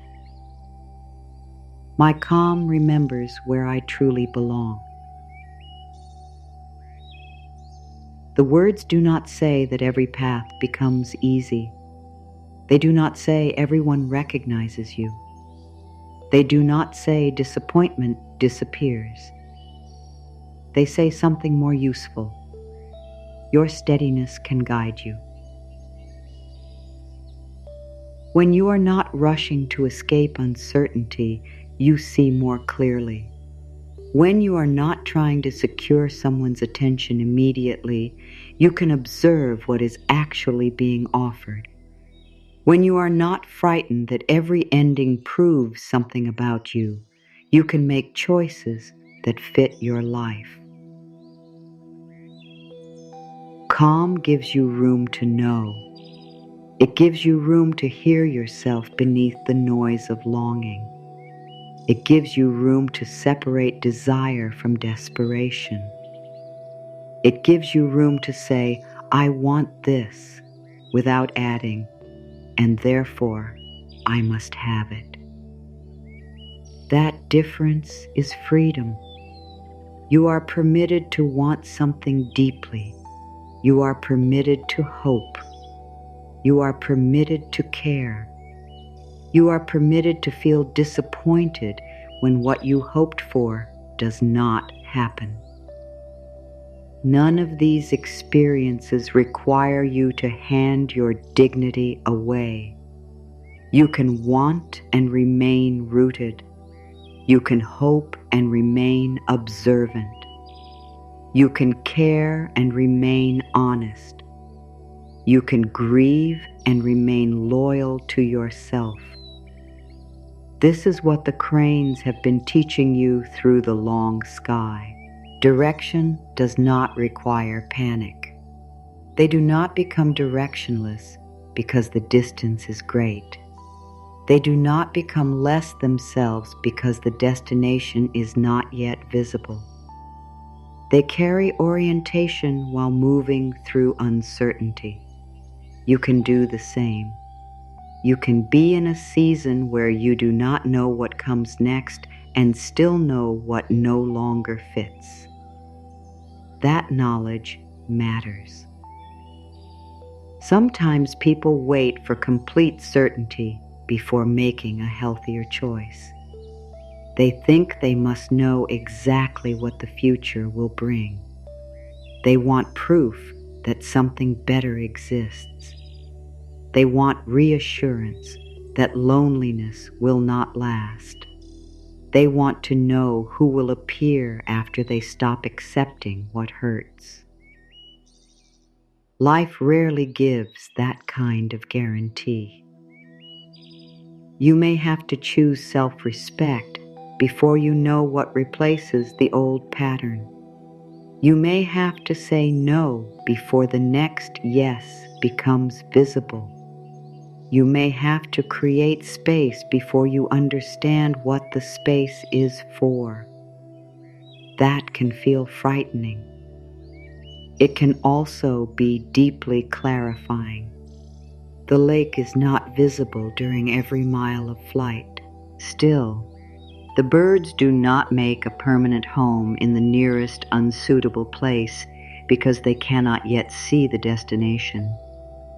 There are moments when your heart must learn the same patience, not waiting for a specific person, waiting without betraying yourself.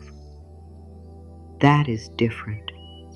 Waiting with your life still moving, waiting while your friendships deepen, waiting while your sleep improves, waiting while you create, waiting while you laugh again, waiting while you learn, waiting while your standards become natural rather than something you have to recite.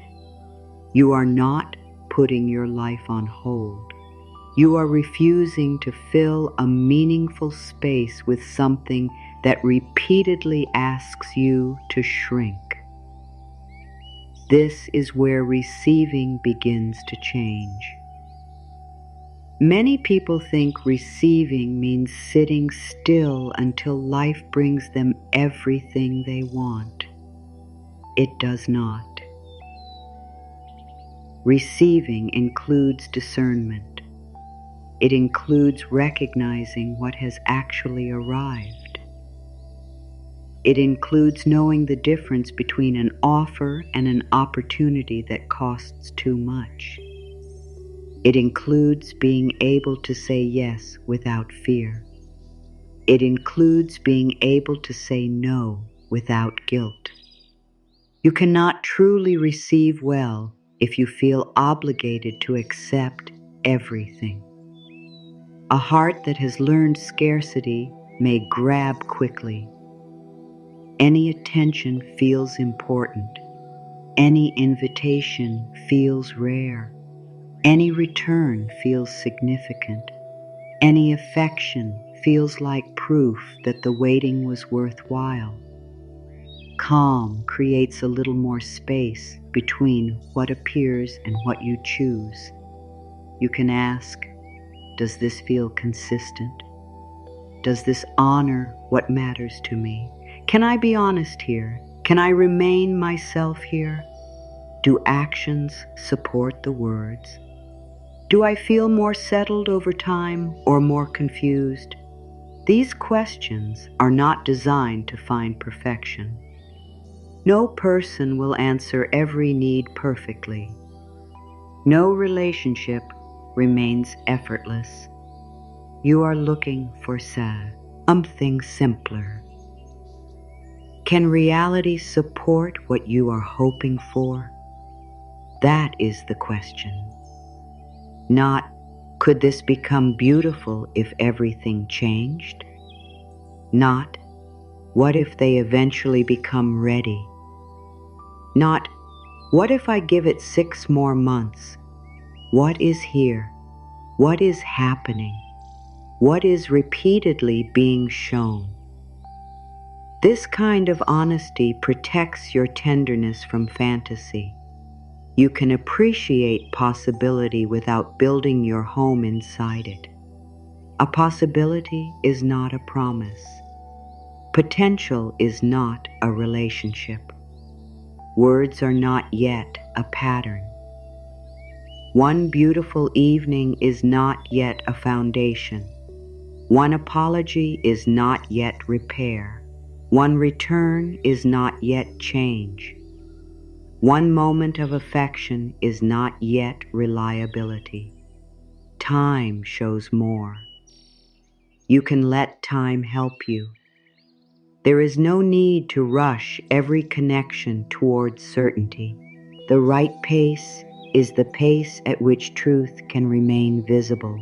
Sometimes that means moving forward, sometimes slowing down, sometimes asking a direct question, sometimes stepping away, sometimes doing nothing for a while. Your choice does not have to impress anyone. It only has to be honest. This is where your standards become less like rules and more like orientation. You do not need a long list in your mind. You do not need to judge every person against a perfect ideal. You begin with what helps you remain healthy inside connection. Respect, mutual effort, honesty, consistency that is realistic rather than flawless. Room to speak, room to disagree, room to be human, room to say no, room to ask, room to have a life outside the relationship. These are not extravagant requests. They are signs of a connection where 2 people are participating rather than one person performing.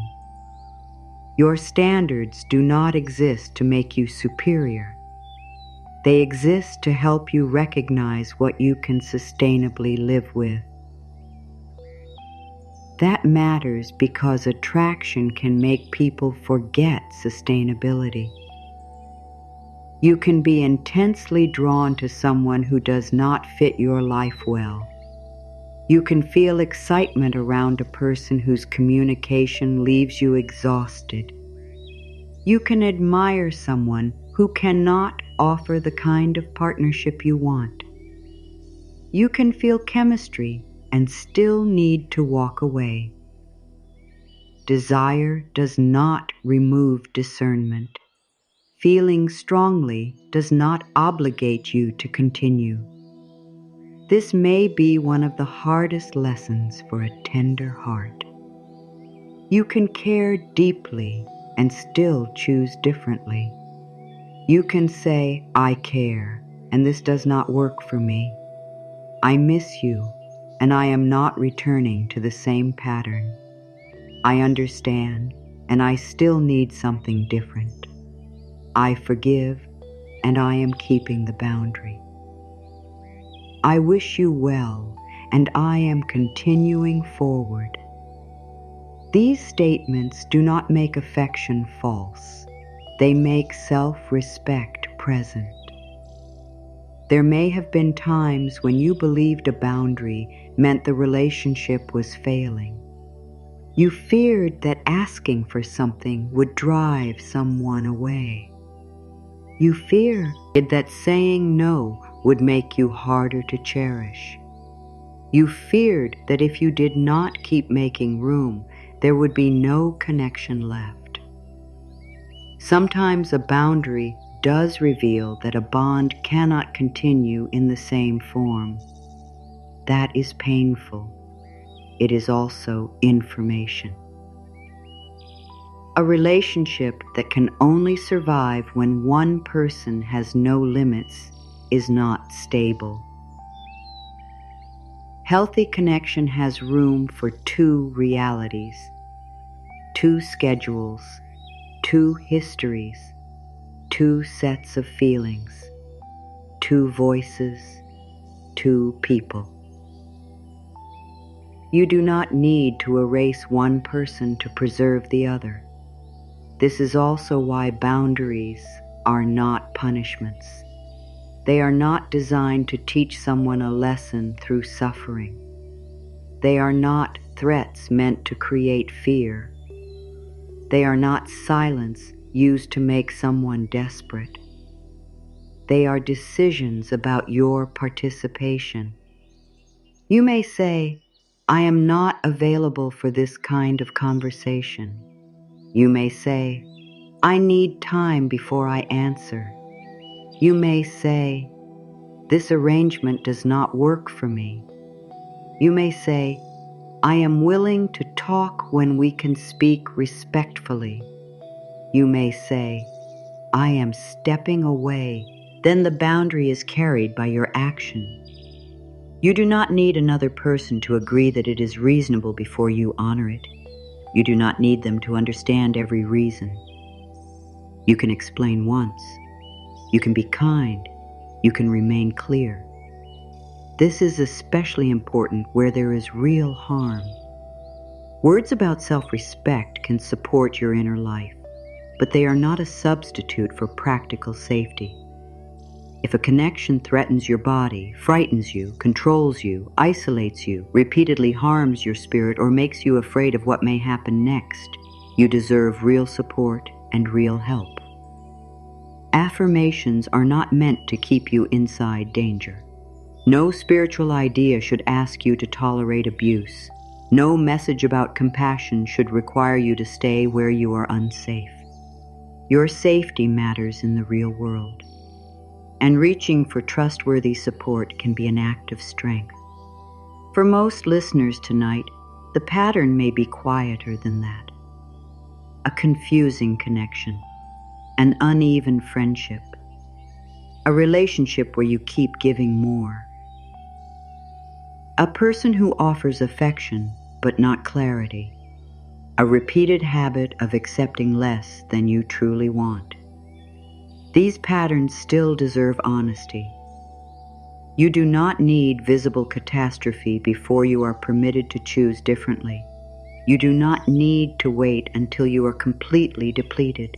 You do not need to collect more evidence to satisfy an imaginary court. Your experience matters. If the same arrangement keeps leaving you restless, that information counts. If you repeatedly have to silence yourself to keep peace, that information counts. If you feel relief when you imagine stepping back, that information counts.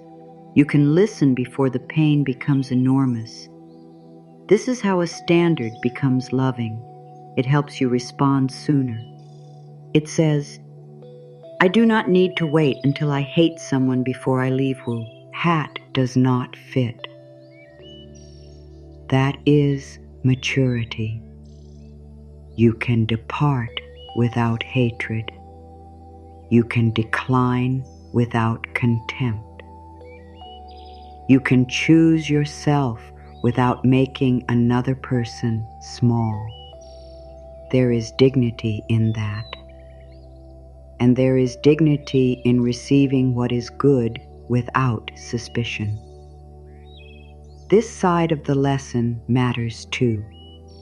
Some people become so skilled at protecting themselves that care begins to feel dangerous. They question kindness. They distrust consistency. They look for hidden motives because unpredictability has become familiar.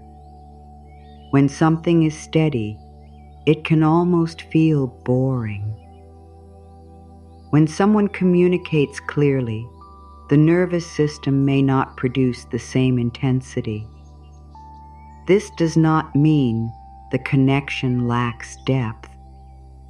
It may mean your system is learning that closeness does not always have to arrive with anxiety. Receiving something healthier can require adjustment. You may need to resist the urge to create problems where there are none. You may need to stop testing whether someone will stay. You may need to stop pulling away merely because being treated well feels unfamiliar. You may need to learn that peace and attraction can exist together. This is another kind of courage. Not only walking away from what hurts, staying present with what is healthy. Letting consistency be attractive, letting kindness matter, letting yourself be known without inventing a reason to disappear. You are learning both directions, what to leave, what to welcome, what to question, what to trust slowly, what to decline, what to receive with open hands. The inner compass does not only guide you away, it also helps you recognize the lake, the place where you can stop flapping so hard, the place where your nervous system is not asked to survive on uncertainty, the place where your presence does not need constant justification. This may be a relationship someday. It may also be a friendship, a community, a home, a way of living, a deeper relationship with yourself. Belonging has more than one form. Do not reduce your whole life to romantic arrival. There are many waters that can hold you, many places where your spirit can settle. Many kinds of connection that remind you that you are part of something. When your world becomes larger, one person has less power to define your entire emotional landscape. This makes intimacy healthier. You come to it as a whole person, not as someone asking another human being to become the only lake in existence. You bring your friendships, your work, your interests, your inner life, your private joy, your solitude, your history, your future. Then partnership becomes part of life, rather than the proof that life has begun. This changes the quality of attraction. You are no longer saying, "Complete me." You are saying, "Meet me." There is a beautiful difference. Completion creates pressure. Meeting creates relationship. You do not need another person to erase every insecurity. You need someone capable of being present with a real human being, and you need to offer the same in return. This is where your standards become reciprocal. You are not only asking for honesty, you practice honesty. You are not only asking for consistency, you become as consistent as you reasonably can. You are not only asking to be heard, you learn to listen. You are not only asking for boundaries to be respected, you respect the limits of others. You are not only asking for emotional maturity, you keep developing your own. Self-respect is never permission to demand perfection from everyone else.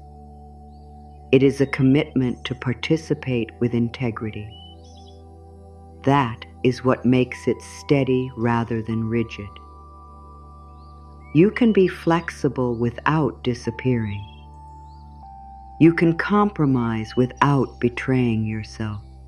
You can apologize without collapsing into shame. You can change your mind without losing authority.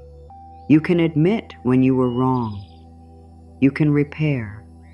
You can learn. The goal is not to become untouchable. It is to become more honest, more available for what is mutual, less willing to live in constant interpretation, less likely to confuse suffering with devotion. The long sky teaches patience. The lake teaches recognition. You need both. Patience while what is right is not yet clear. Recognition when something truly suits you. There is no need to grab the first place that lets you land. There is no need to reject every place because the last one disappointed you. You learn to observe. You learn to feel the difference between alarm and peace. You learn to give reality time. You learn to listen to patterns. And as this becomes easier, the core sentence changes from something you repeat into something you live. My calm remembers where I truly belong. You may still have days when you forget. You may still reach too quickly once in a while. You may still over-explain. You may still become attached to potential. You may still say yes and later realize you meant no. Growth does not require a flawless record. Return matters more than perfection. When you drift, you return. When fear takes over, you come back. When you find yourself bargaining, you become honest again. When you begin measuring your value through someone else's behavior, you remember your direction. A crane can be blown sideways by wind without losing the whole migration. One difficult stretch does not erase the route. One old habit does not erase your progress. You can correct without condemning yourself. You can turn without calling the previous mile a failure. This makes change sustainable. You stop using every mistake as proof that you have learned nothing.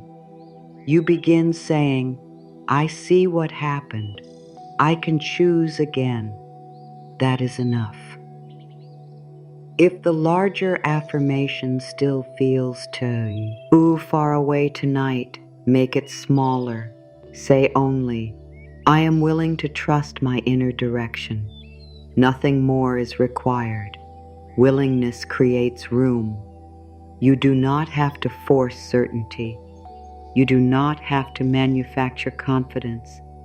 You can begin with willingness, willing to pause, willing to listen, willing to believe that your needs are not an embarrassment, willing to let people reveal themselves, willing to stop turning uncertainty into an emergency, willing to receive what is offered without pretending it is more than it is, willing to recognize what is good when it arrives, willing to leave what repeatedly asks you to disappear.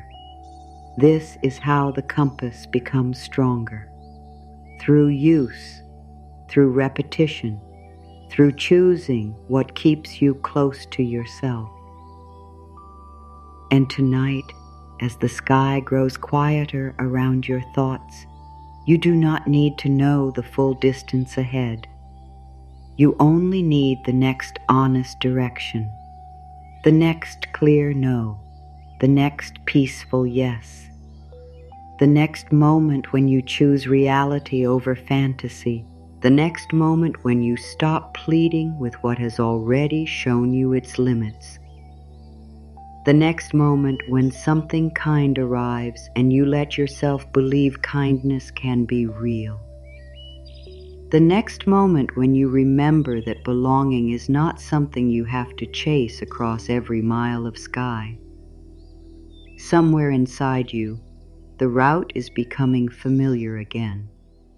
There comes a point when the work is no longer about understanding more. It is about living differently. You have already heard the old pattern.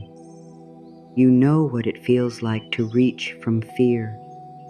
You know the cost of turning another person's hesitation into a problem you must solve. You know how quickly the mind can begin measuring itself through attention, silence, closeness, and distance. Tonight, you do not need another explanation. You need practice, a quieter practice, the kind that teaches your body what your mind is beginning to understand. You can stop preparing for disappointment before it arrives. You can stop rehearsing conversations that may never happen. You can stop imagining every possible meaning behind another person's behavior. You can let unanswered questions remain unanswered for one night. Nothing essential about you will disappear while you sleep. Your identity does not need supervision. Your dignity does not need constant defense. Your future does not have to be solved before morning. There is room to set these things down. The cranes do not cross every mile in one movement. There is flight, then rest. There is distance, then water. There is effort, then stillness. The resting place matters as much as the movement. Without rest, direction becomes difficult to follow. Without stillness, everything begins to feel urgent. You are giving yourself that stillness now.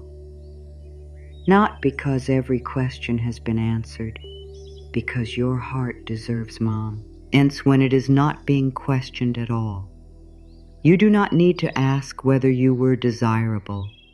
You do not need to ask whether someone will change. You do not need to ask who is thinking of you. You do not need to ask whether your future has been delayed. You can let the questions sleep before you do. What belongs to tomorrow can remain with tomorrow. For this moment, you can return to what is actually here.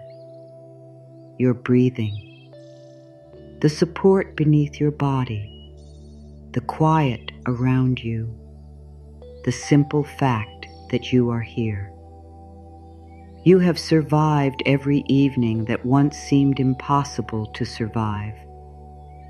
You have made it through conversations you thought would break you. You have lived beyond endings you once believed would define everything. You have adapted to realities you never wanted. You have learned things you did not know you needed to learn. You are still capable of tenderness. That matters. Pain did not have to make you hard in order to make you wiser. You can keep the softness. You can release the self-abandonment. Those two things were never the same. Softness is the ability to care. Self-abandonment is the habit of leaving yourself behind while caring. You can keep one and end the other. You can remain warm. You can remain open. You can remain generous. You can remain capable of beautiful closeness. You can also become slower to hand away your peace. There is no contradiction there. The lake does not become less welcoming because it has a shoreline. It has shape. It has limits. It has places where land ends and water begins. Those limits do not make the water cruel. They make the lake what it is. You are permitted to have shape too. You are permitted to know where you begin. You are permitted to know where another person ends. You are permitted to care without taking responsibility for everything they feel. You are permitted to decline what does not fit. You are permitted to protect time that belongs to your own life. You are permitted to stop making access to you unlimited. These choices do not guarantee that everyone will remain. They were never meant to. Your task is not to become acceptable to everyone.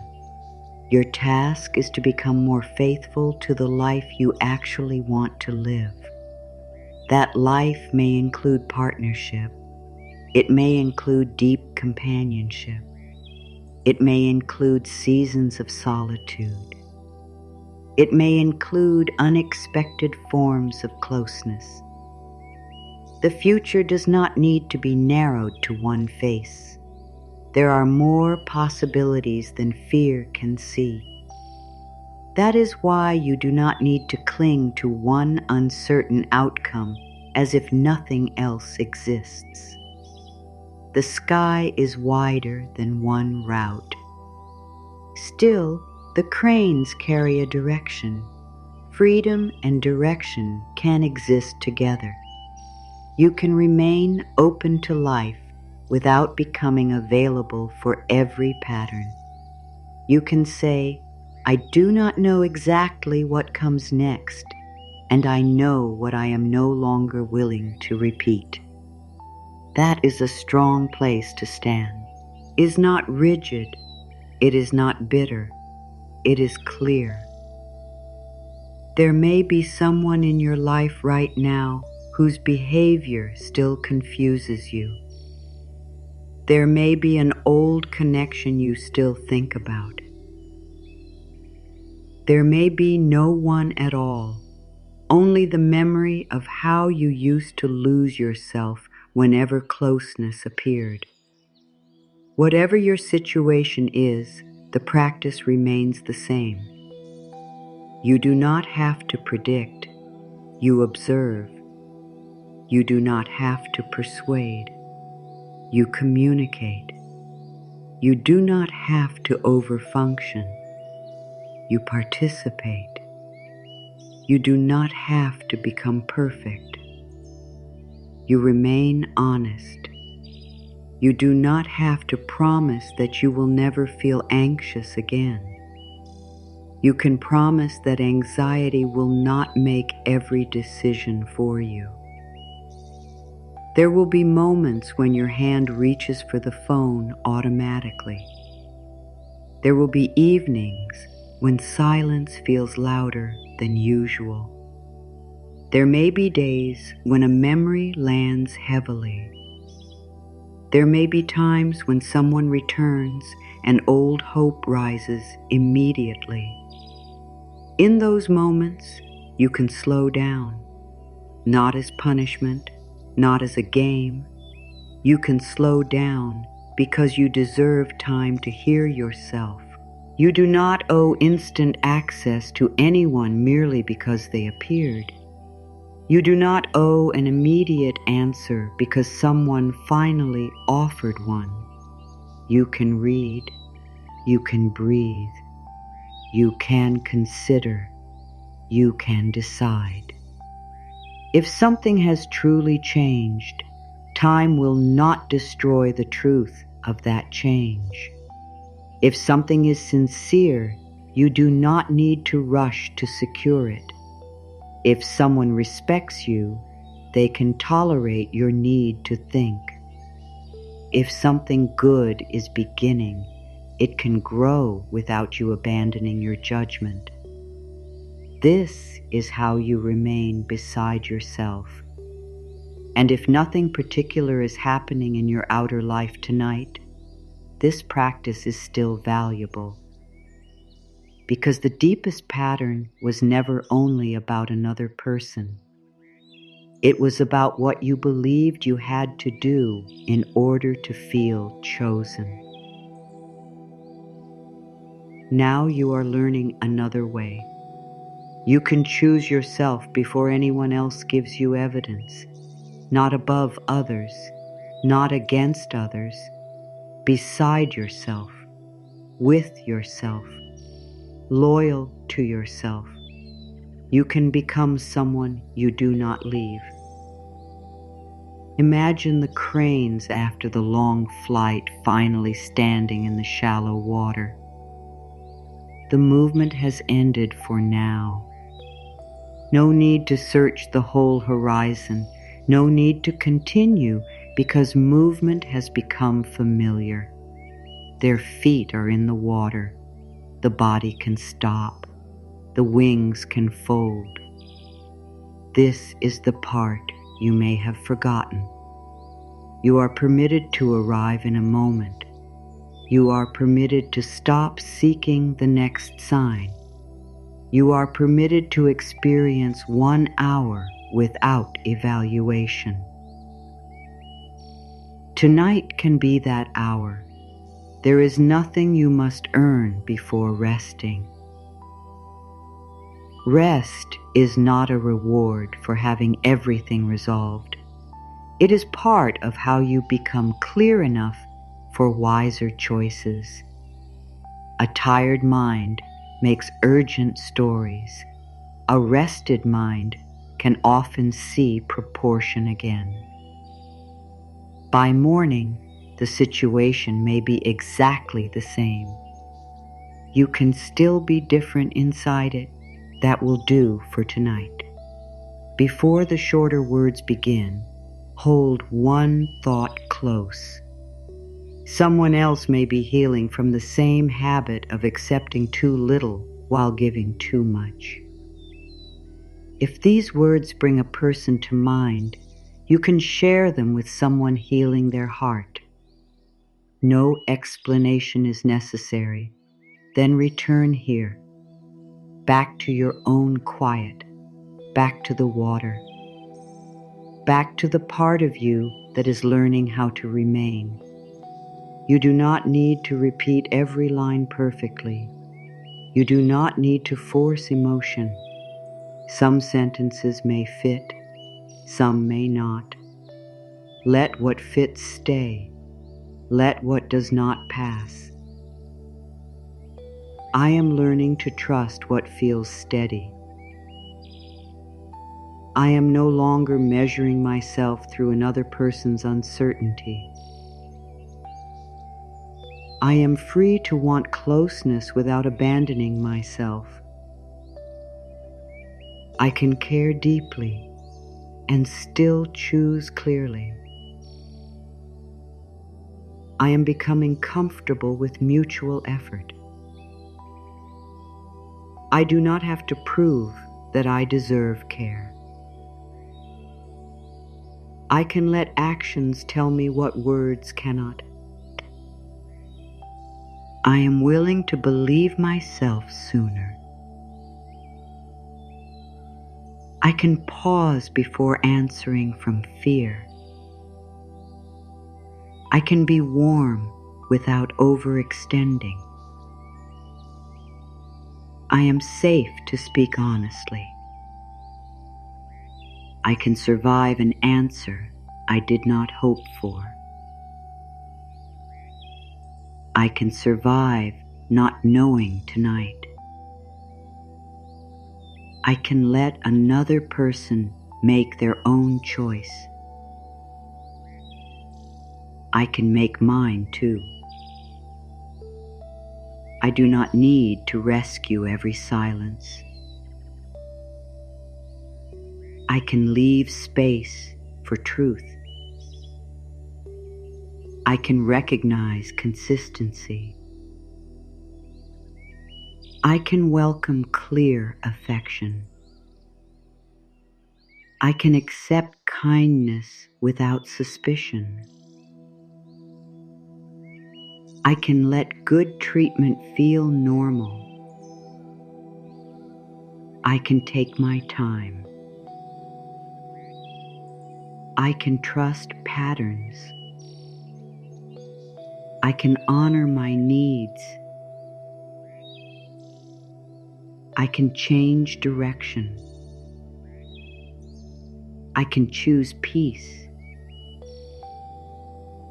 I can stay open. I can stay discerning. I can stay honest. I can stay tender. I can stay whole. I belong to myself. I trust my direction. I welcome reciprocity. I choose clarity. I choose steadiness. I choose respect. I welcome what fits.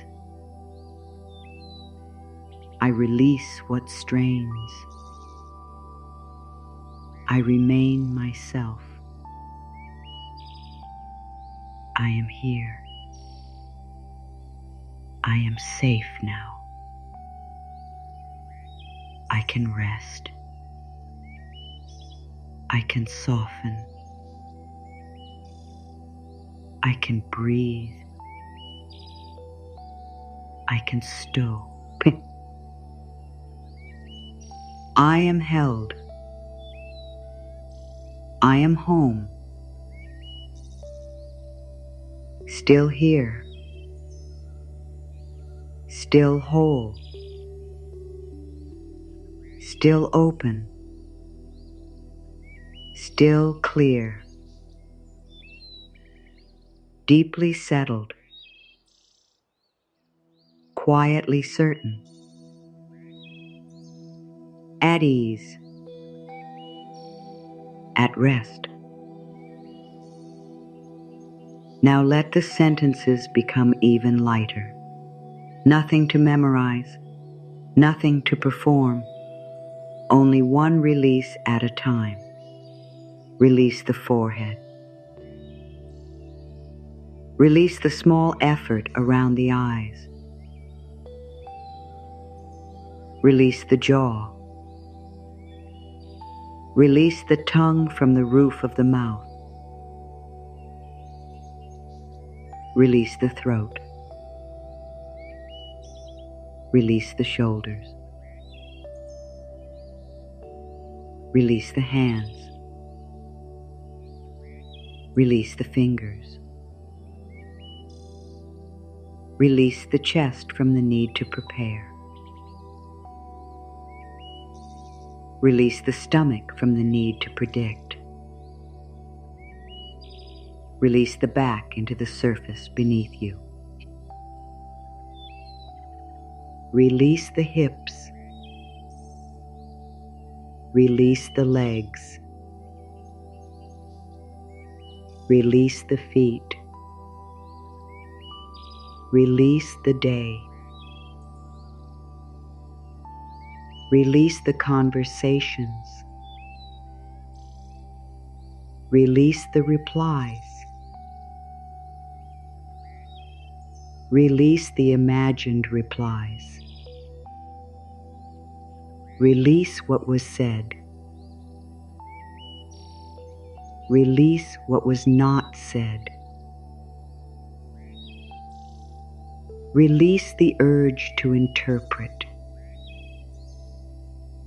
Release the urge to correct. Release the urge to send one more sentence. Release the need to know tonight. Release the old comparison. Release the old audition. Release the old bargaining. Release the thought that more effort makes you more valuable. Release the idea that waiting proves devotion. Release the belief that longing requires action.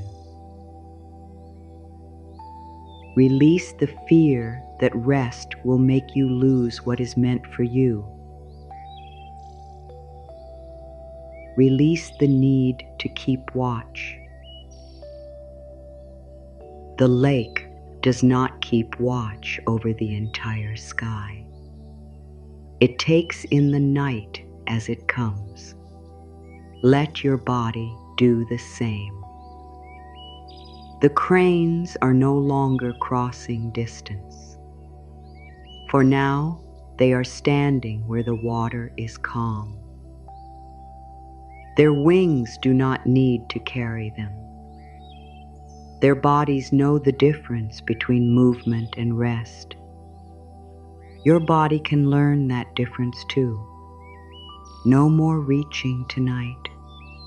No more rehearsing. No more trying to become easier to choose. No more checking your value against someone else's behavior. The night does not need your performance. Your bed does not ask you to prove anything. This moment has no test inside it. You can become heavier. You can let Bria thing happen without directing it. You can let one thought pass without following, then another. You do not have to push thoughts away. A thought can appear and leave. A memory can appear and leave. A name can appear and leave. You remain. The mind may still offer old questions. Let them become distant, not answered, not fought, just unnecessary for now. Who chooses me?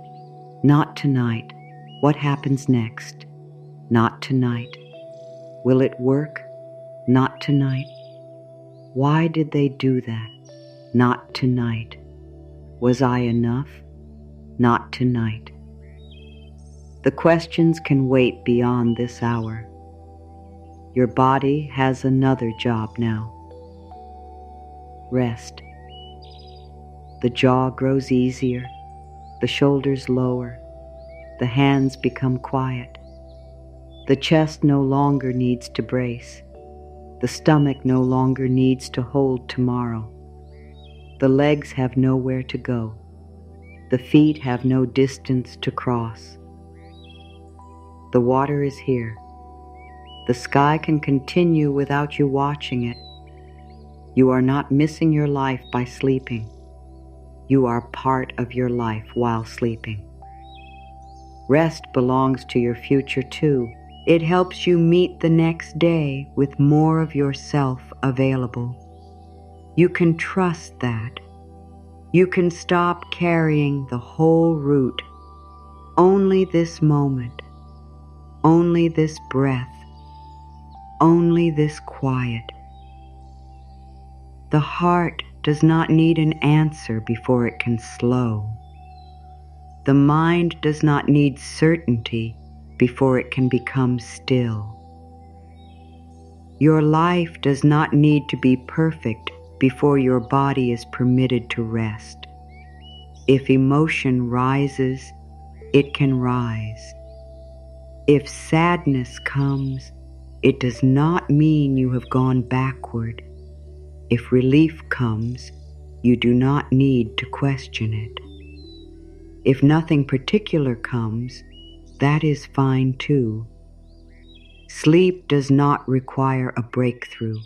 It only asks that you stop fighting the place where you are.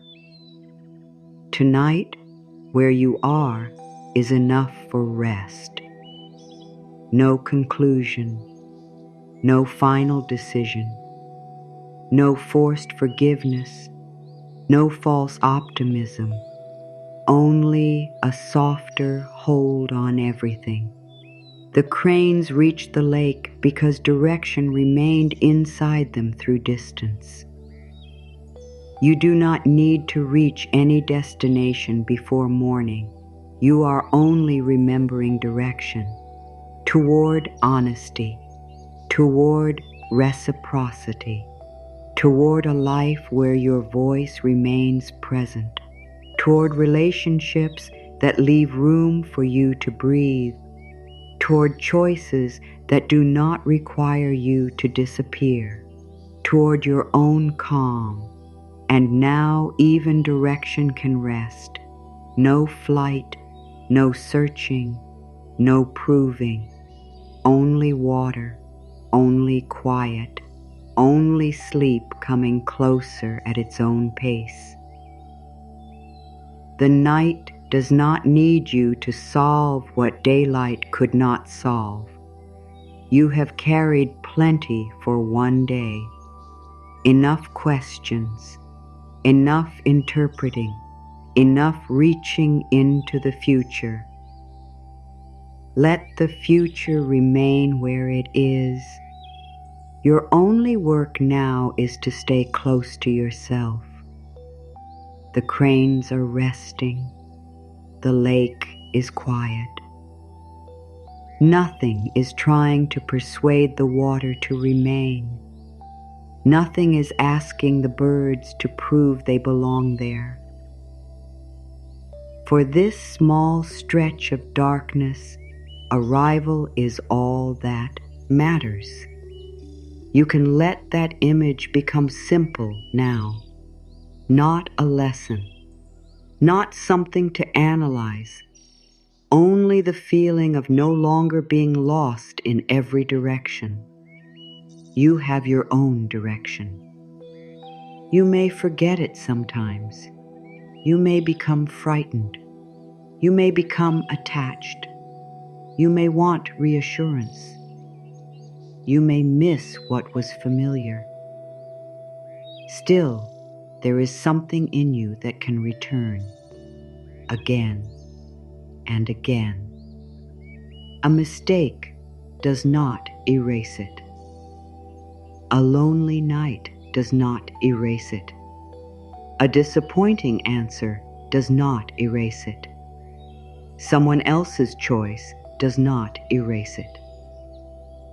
You can return to yourself after every detour.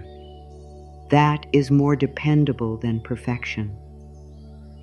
You do not need to promise never to settle again. Large promises can become another way of judging yourself. Promise something smaller. If you become confused, you will listen sooner. If you become tired, you will ask why. If your voice begins disappearing, you will look for it. If you find yourself doing all the work, you will become curious instead of automatically doing more. If fear tells you to earn affection, you will remember that fear is speaking. If loneliness tempts you to reopen a painful pattern, you will give yourself time. Time changes many things. A feeling that seems unbearable at midnight can feel different after sleep.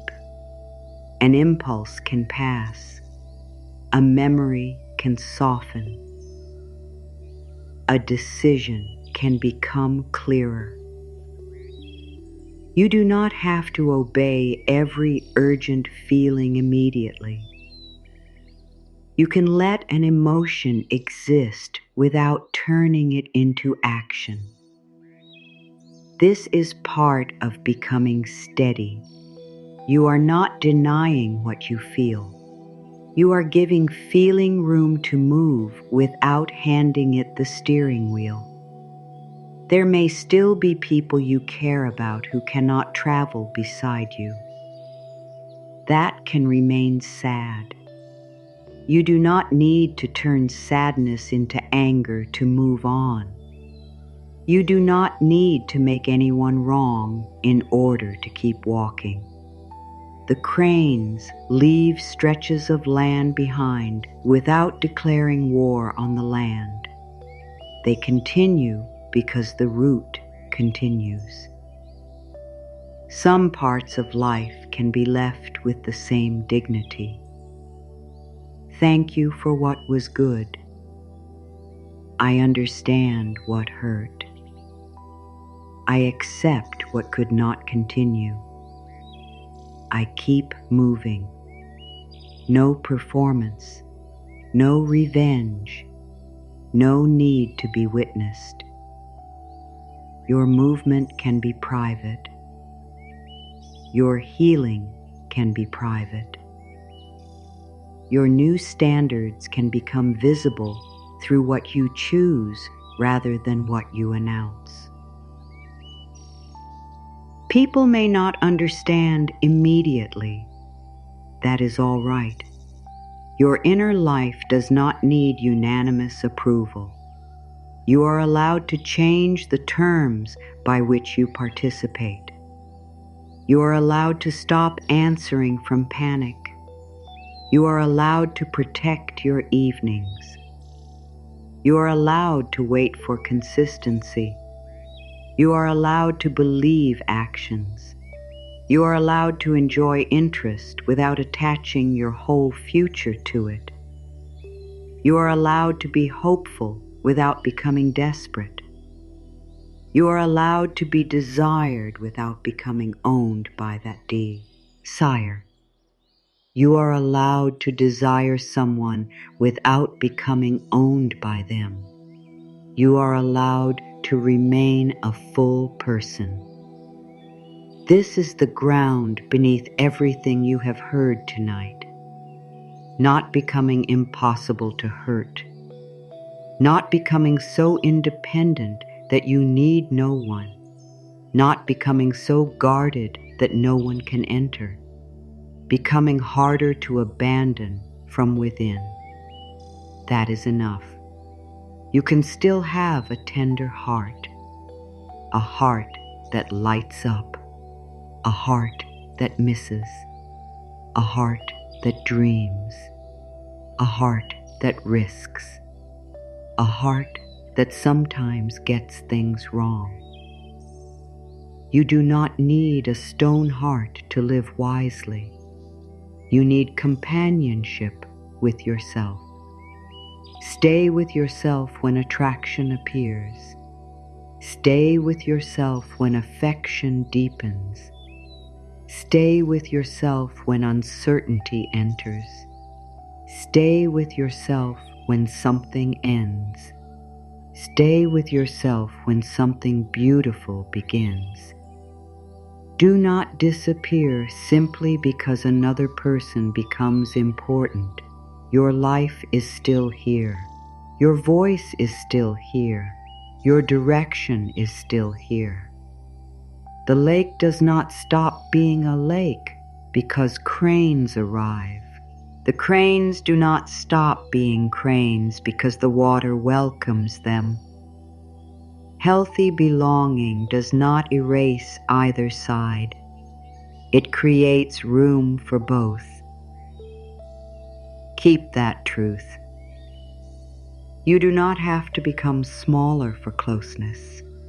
You do not have to become less honest, less alive, less thoughtful, less yourself. You can grow. You can compromise. You can learn. You can change habits. But growth is different from disappearance. You will know the difference more easily now. One expands you. The other makes you afraid to breathe. Choose what lets you breathe. Not because every peaceful connection is automatically right. Not because every difficult moment is wrong. Choose the larger pattern where honesty can survive, where respect can survive, where two people can remain human, where repair is possible, where your no can exist beside someone else's no, where your yes does not have to be purchased with fear. This is the kind of belonging your inner compass can recognize. It may not always arrive dramatically. It may feel quieter than what you once called chemistry. It may take time. You can give it time. You do not need to demand fireworks from everything healthy. There can be beauty in steadiness, beauty in someone doing what they said, beauty in not wondering where you stand every morning, beauty in being able to ask, beauty in getting a clear answer, beauty in having your own life and being loved within it, beauty in not needing to perform distance to remain interesting. Let that become attractive to you. Let calm become familiar. Let clarity become familiar. Let mutual effort become familiar. Let being respected feel normal. Let kindness stop surprising you. Let consistency stop feeling suspicious. Your heart can learn a new home. It does not have to live forever inside old weather. The long migrati on can end for a while. Water beneath you, sky above you. No need to cross another mile tonight. Let your thoughts become smaller. Let the room be all you need. Let the bed be all you need. Let darkness become quiet rather than empty. You are not waiting here. You are resting here. There is a difference. Waiting keeps one ear turned toward an arrival. Rest belongs fully to the present. Rest. Here. Now. Nothing missing from this breath. Nothing required from this moment. No message needed. No sign needed. No decision needed. The future can arrive later. You are here first. Your body can become heavier. Your hands can stay still. Your eyes can remain closed. Your breathing can find its own pace. You do not need to improve the breath. You do not need to deepen it. Your body already knows how to continue. Let it continue, quietly, easily. The old habit may still try to look back. Let it look. then let it rest. The old question may appear. Let it appear, then let it fade. You do not have to answer. No one is grading your healing. No one is measuring how quickly you let go. There is no perfect way to move forward. There is only the choice to stop leaving yourself behind. Again and again. Tonight you have already returned. That is enough. The cranes are still. The lake holds their reflection without asking for a promise about tomorrow. Morning will come when it comes. Some birds may rise again. Some may remain longer. The water does not rush the decision. You do not need to rush yours. Sleep first, clarity later, rest first, answers later, your heart first, then whatever comes next. If tomorrow brings no change outside you, the night has not been wasted. Something quieter has changed.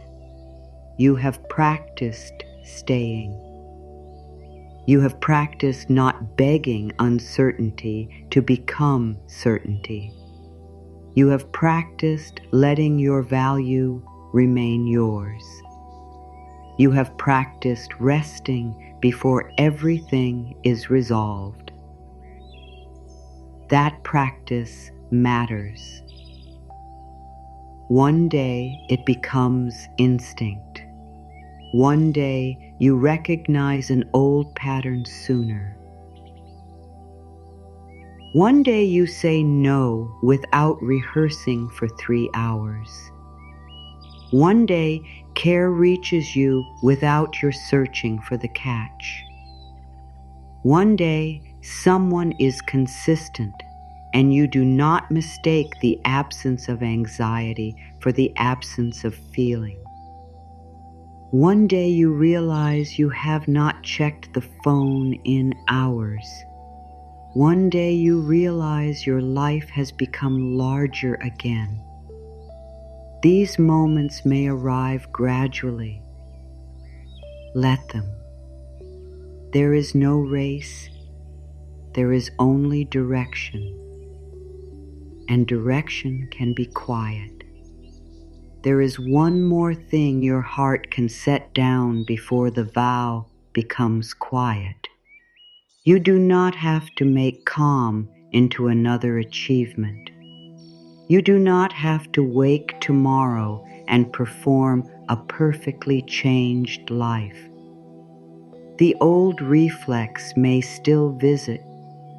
You may still wonder whether someone noticed your absence. You may still feel a pull toward what once kept you uncertain. You may still want an answer that has not come. None of that removes the direction you have remembered tonight. Direction is not destroyed by emotion. You can feel the pull and still remain where you are. You can miss someone and still respect what you learned. You can want reassurance and still wait until you can speak from clarity. You can feel tenderness and still keep the boundary that protects your peace. The practice is not becoming unaffected. It is becoming less willing to abandon yourself because you are affected. That is a quieter strength. It does not need a hard face. It does not need a dramatic ending. It does not need to prove that you have moved on faster than anyone else. It only needs your return. Return to what the pattern has shown. Return to what your body has been saying. Return to the kind of communication you can actually live with. Return to the truth that care cannot be carried by one person forever.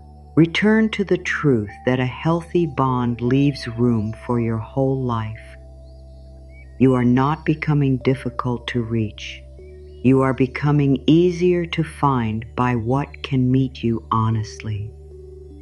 Not because the world suddenly obeys your wishes, because your choices become less crowded with what keeps you confused. When you stop filling every empty space, you can finally see what the space contains. Sometimes it contains grief, sometimes relief, sometimes loneliness, sometimes freedom you did not recognize at first. You do not need to name it immediately. Let the space remain open longer and become truthful. This is part of receiving too.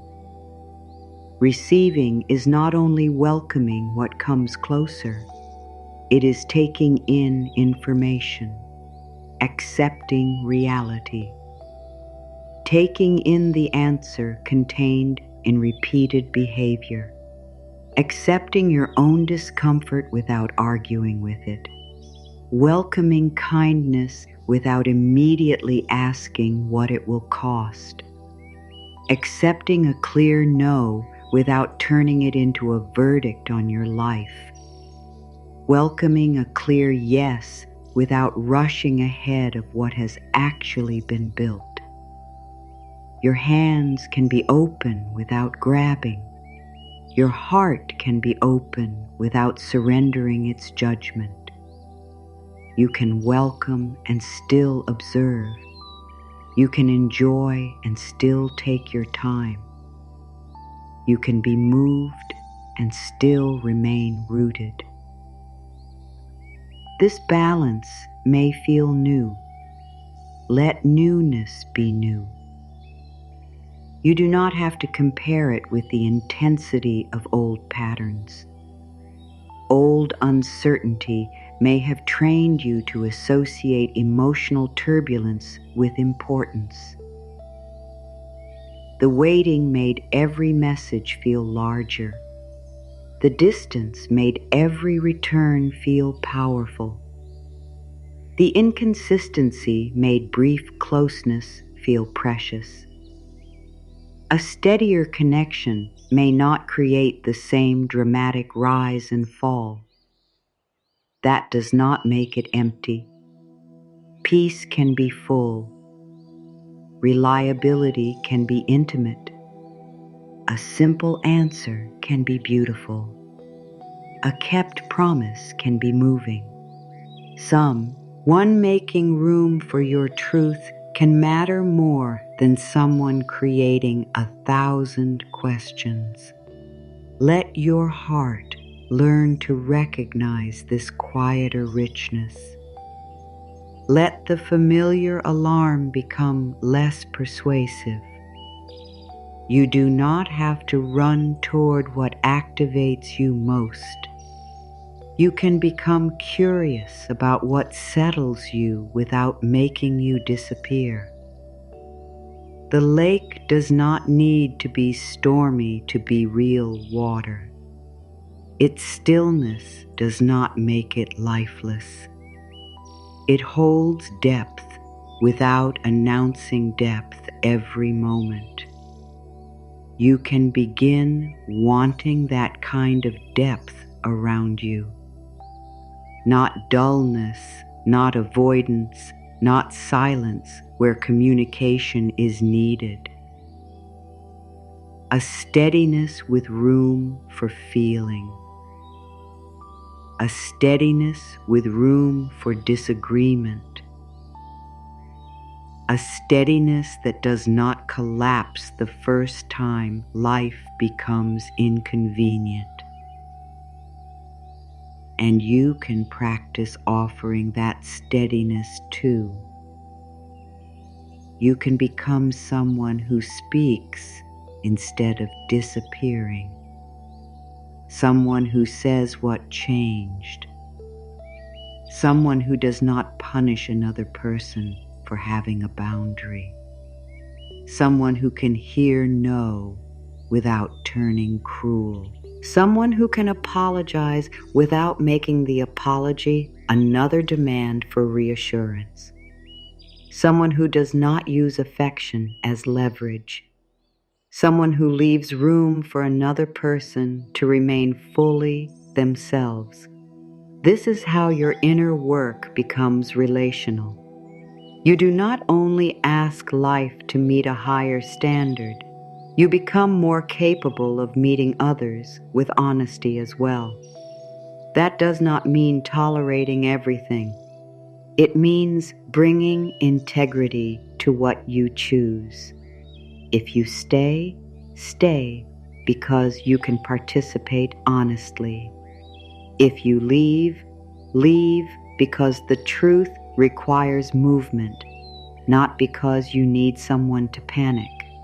If you speak, speak to communicate, not to control the answer. If you wait, wait because more information is needed, not because you are hoping endless patience will transform incompatibility. If you forgive, let forgiveness free you from carrying poison. It does not have to reopen the same door. Your choices can become cleaner than they used to be. Cleaner does not mean painless.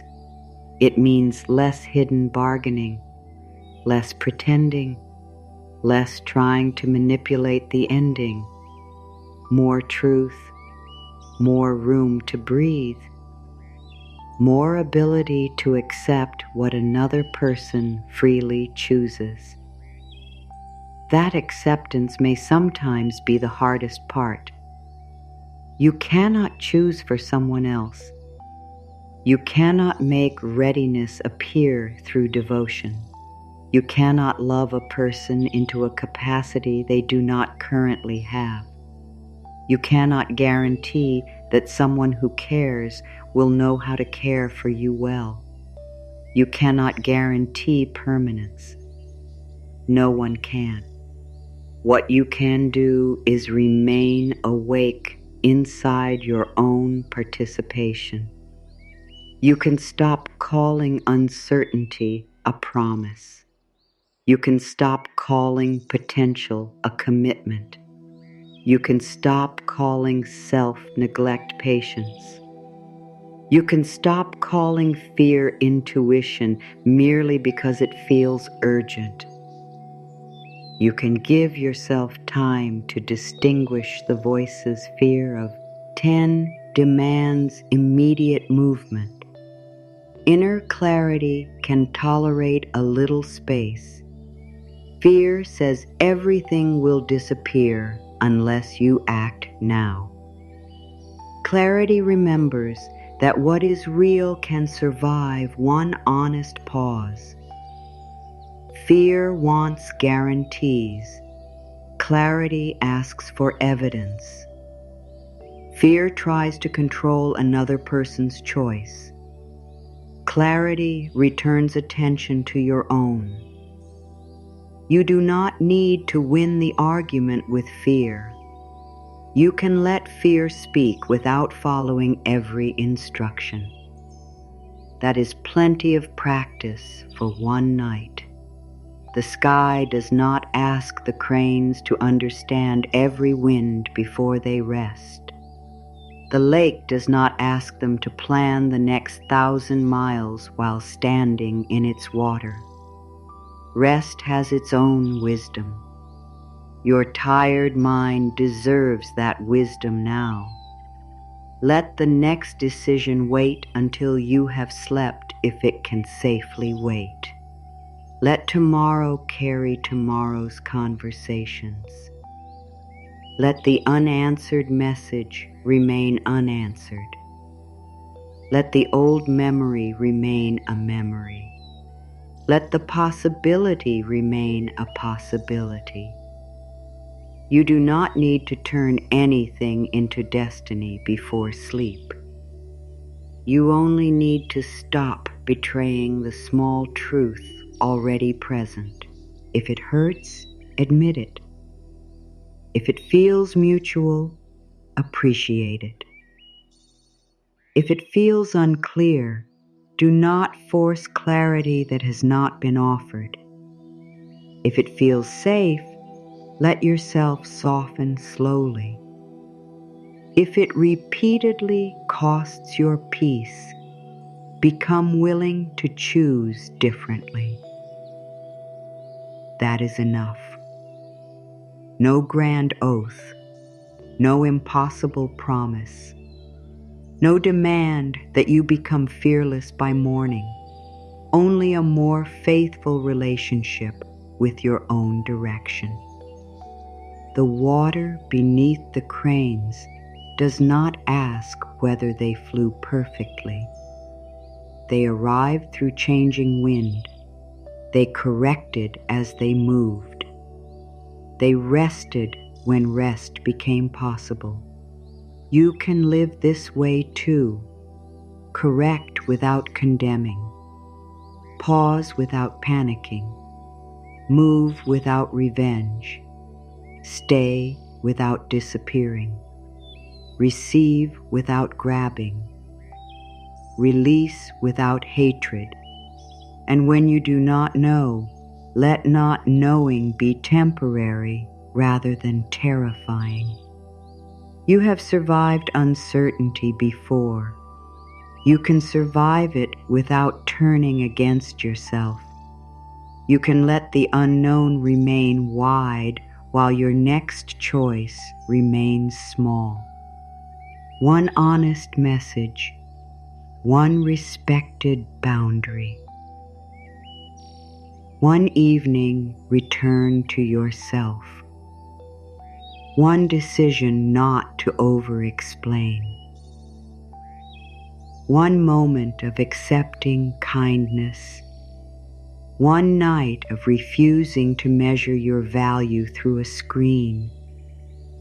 These small choices change the route. They change what becomes familiar. They change what you are willing to call home. Eventually, you stop feeling drawn to every place where you must fight for footing. You begin recognizing the difference sooner. The body knows more rest. The mind spends less time translating silence. Your life contains more of your own attention. There is more room for ordinary joy. A meal that is only a meal. An evening that is only an evening. A morning that does not begin with checking whether someone has decided your mood for you. This is not small. This is your life returning to you.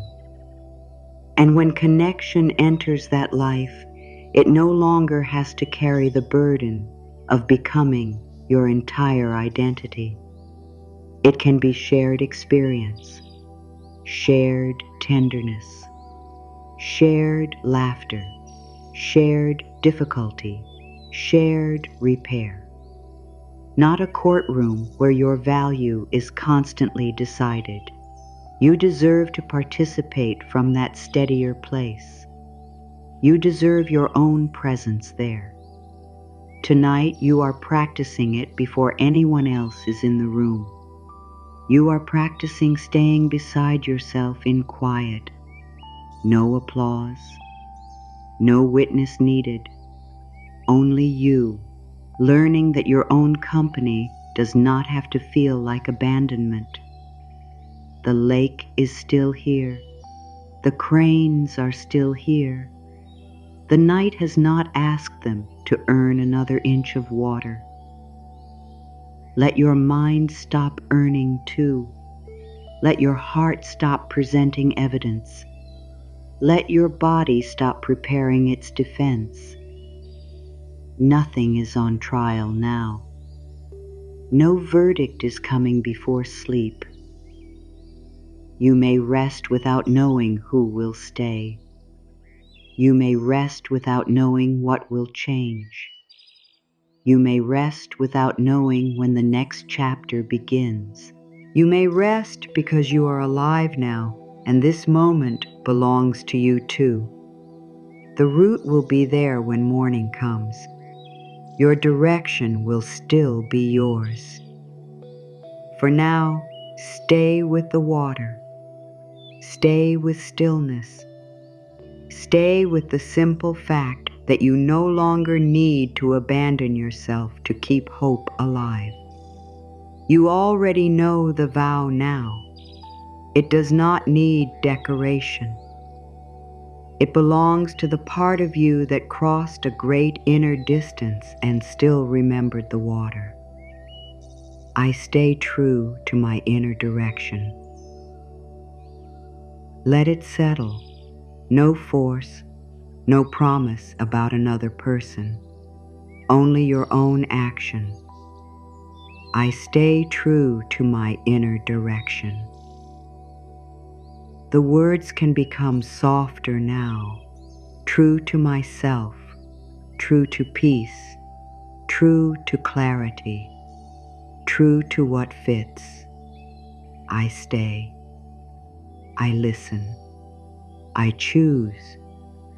I rest. Nothing to prove. Nothing to pursue.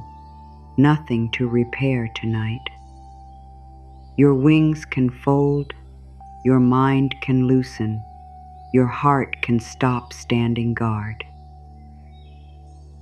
This night is not asking for another effort. Only sleep. Only quiet. Only the deep permission of your own presence. You are still here. You belong here. Your life is still moving even while you rest. Tomorrow does not need to be summoned, it will arrive. And when it does, you can meet it without abandoning yourself. For now, the water is still. The root is silent. The sky asks nothing. You can drift beneath thought, beneath memory, beneath expectation, closer to sleep, closer to quiet. No reaching, no proving, no bargaining, no hurry. Rest now. Stay here. Let go. Sleep. You no longer chase. You attract.